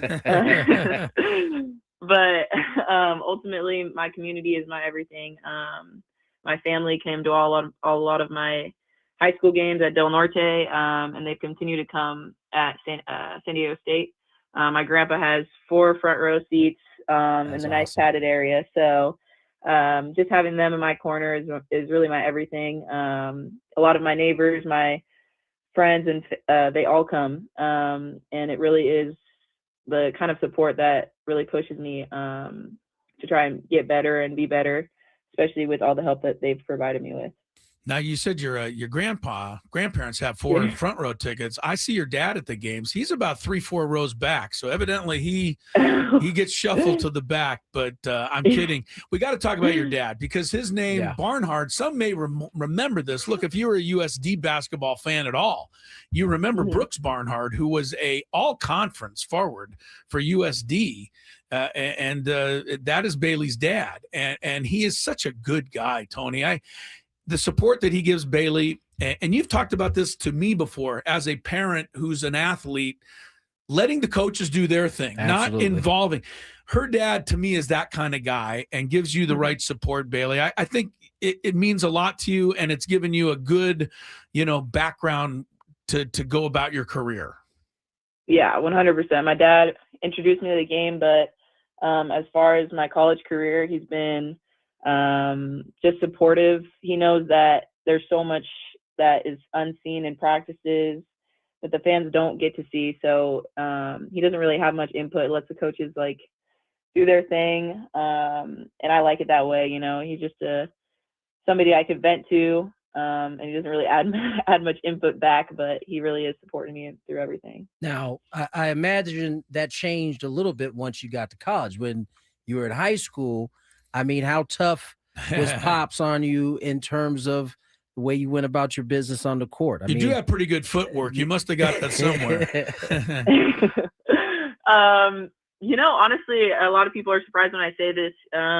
He would let me initiate everything. All the extra hours I put in the gym, it was all initiated by myself. He was never the type to push a lot, but when I would ask, he would he would help me a lot.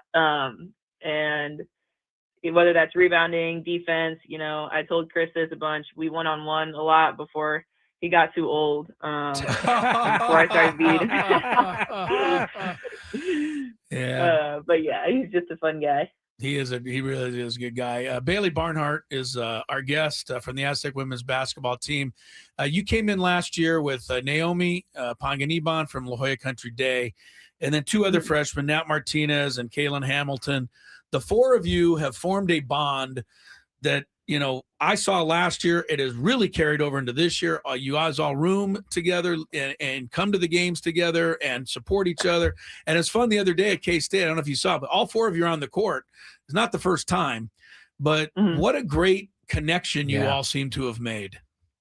Yeah, 100%. Those are my girls. I think through life, you know, we spent so much time together on the court and now off the court living together. And I say this all the time, a lot of chemistry that's made off the court translates to on the court. And so just being able to share that time with them on the court is everything to me, especially. Now, is your dad having a hard time showing up wearing Aztec black? That's right, as USD red? guy. I mean, this has got to be a question. little bit of conflict of interest. Yeah, it was a pretty big debate right before I came to school, but he's decked out in all the gear now. That's awesome. So, yeah, but it took a little bit to get there. You might be able to tell Bailey's got a great sense of humor and a great way about her, but I'm going to give you just a little peek into how devious this young lady is, Tony. Uh-oh. You like these stories anyway. We're on the plane the other night coming back from K-State, and we had to sit on the runway when we landed for, I don't know, tarmac. Thank you, Scraby. Probably for 45 minutes while the plane ahead of us deplaned or whatever. So anyway, everybody's nerves are getting a little touchy. 45 minutes is a long time on the tarmac. All right. So about 5 rows ahead of us as everybody's deplaning, we're in row 30 something. A lady got upset at a guy who kind of tried to move and push his way past her, and she goes, he's pushing me and the stewardess stepped in. It didn't really develop, but it got everybody's attention. We're sitting 5 rows behind. Bailey turns to me and says, when we get off, I'm going to tell the stewardess you've been pushing me. That is the devious Bailey Barnhart right there. So anyway, hey, Bailey, best of luck. Obviously, you know, I'll be there. Tony will be down at games, and we wish you the best. It's going to be another great season, I'm sure. Kicks off with conference play next Wednesday, at Fresno. And then the first conference home game is a week from Saturday. So we'll be catching up with you throughout the season. Say hi to everybody, and we'll see you next week. Thank you, Bailey. Thank you for your time. Good job, Bailey. Thank you, Bailey Barnhart from the Aztec women's basketball team. Yeah, good job by Bailey there. And it leaves me enough time to just sneak this in. Scraby was over there singing the Grinch song. You're a mean one. That one. Mr. Grinch. Exactly. Which got me thinking, what is the name? It's like a crazy name of the guy who sings that song. So I looked it up. The guy's name is Thurl Ravenscroft. That's really his name. That's an amazing name. Thurl Ravenscroft sang the Grinch song. But here's what you probably did not know. Same guy, Thurl Ravenscroft, was also the voice of Tony the Tiger on the Kellogg's Frosted Flakes commercials. They're great. Very good, Scrape. That was him. Same what guy. A life for him. A little trivia to take you into the weekend. What a life. Yeah. Scraby's next with the Chronicles. Remember to donate to St. Jude. If you can all do it, it would be fantastic. And we'll see you on Monday, everyone. So long.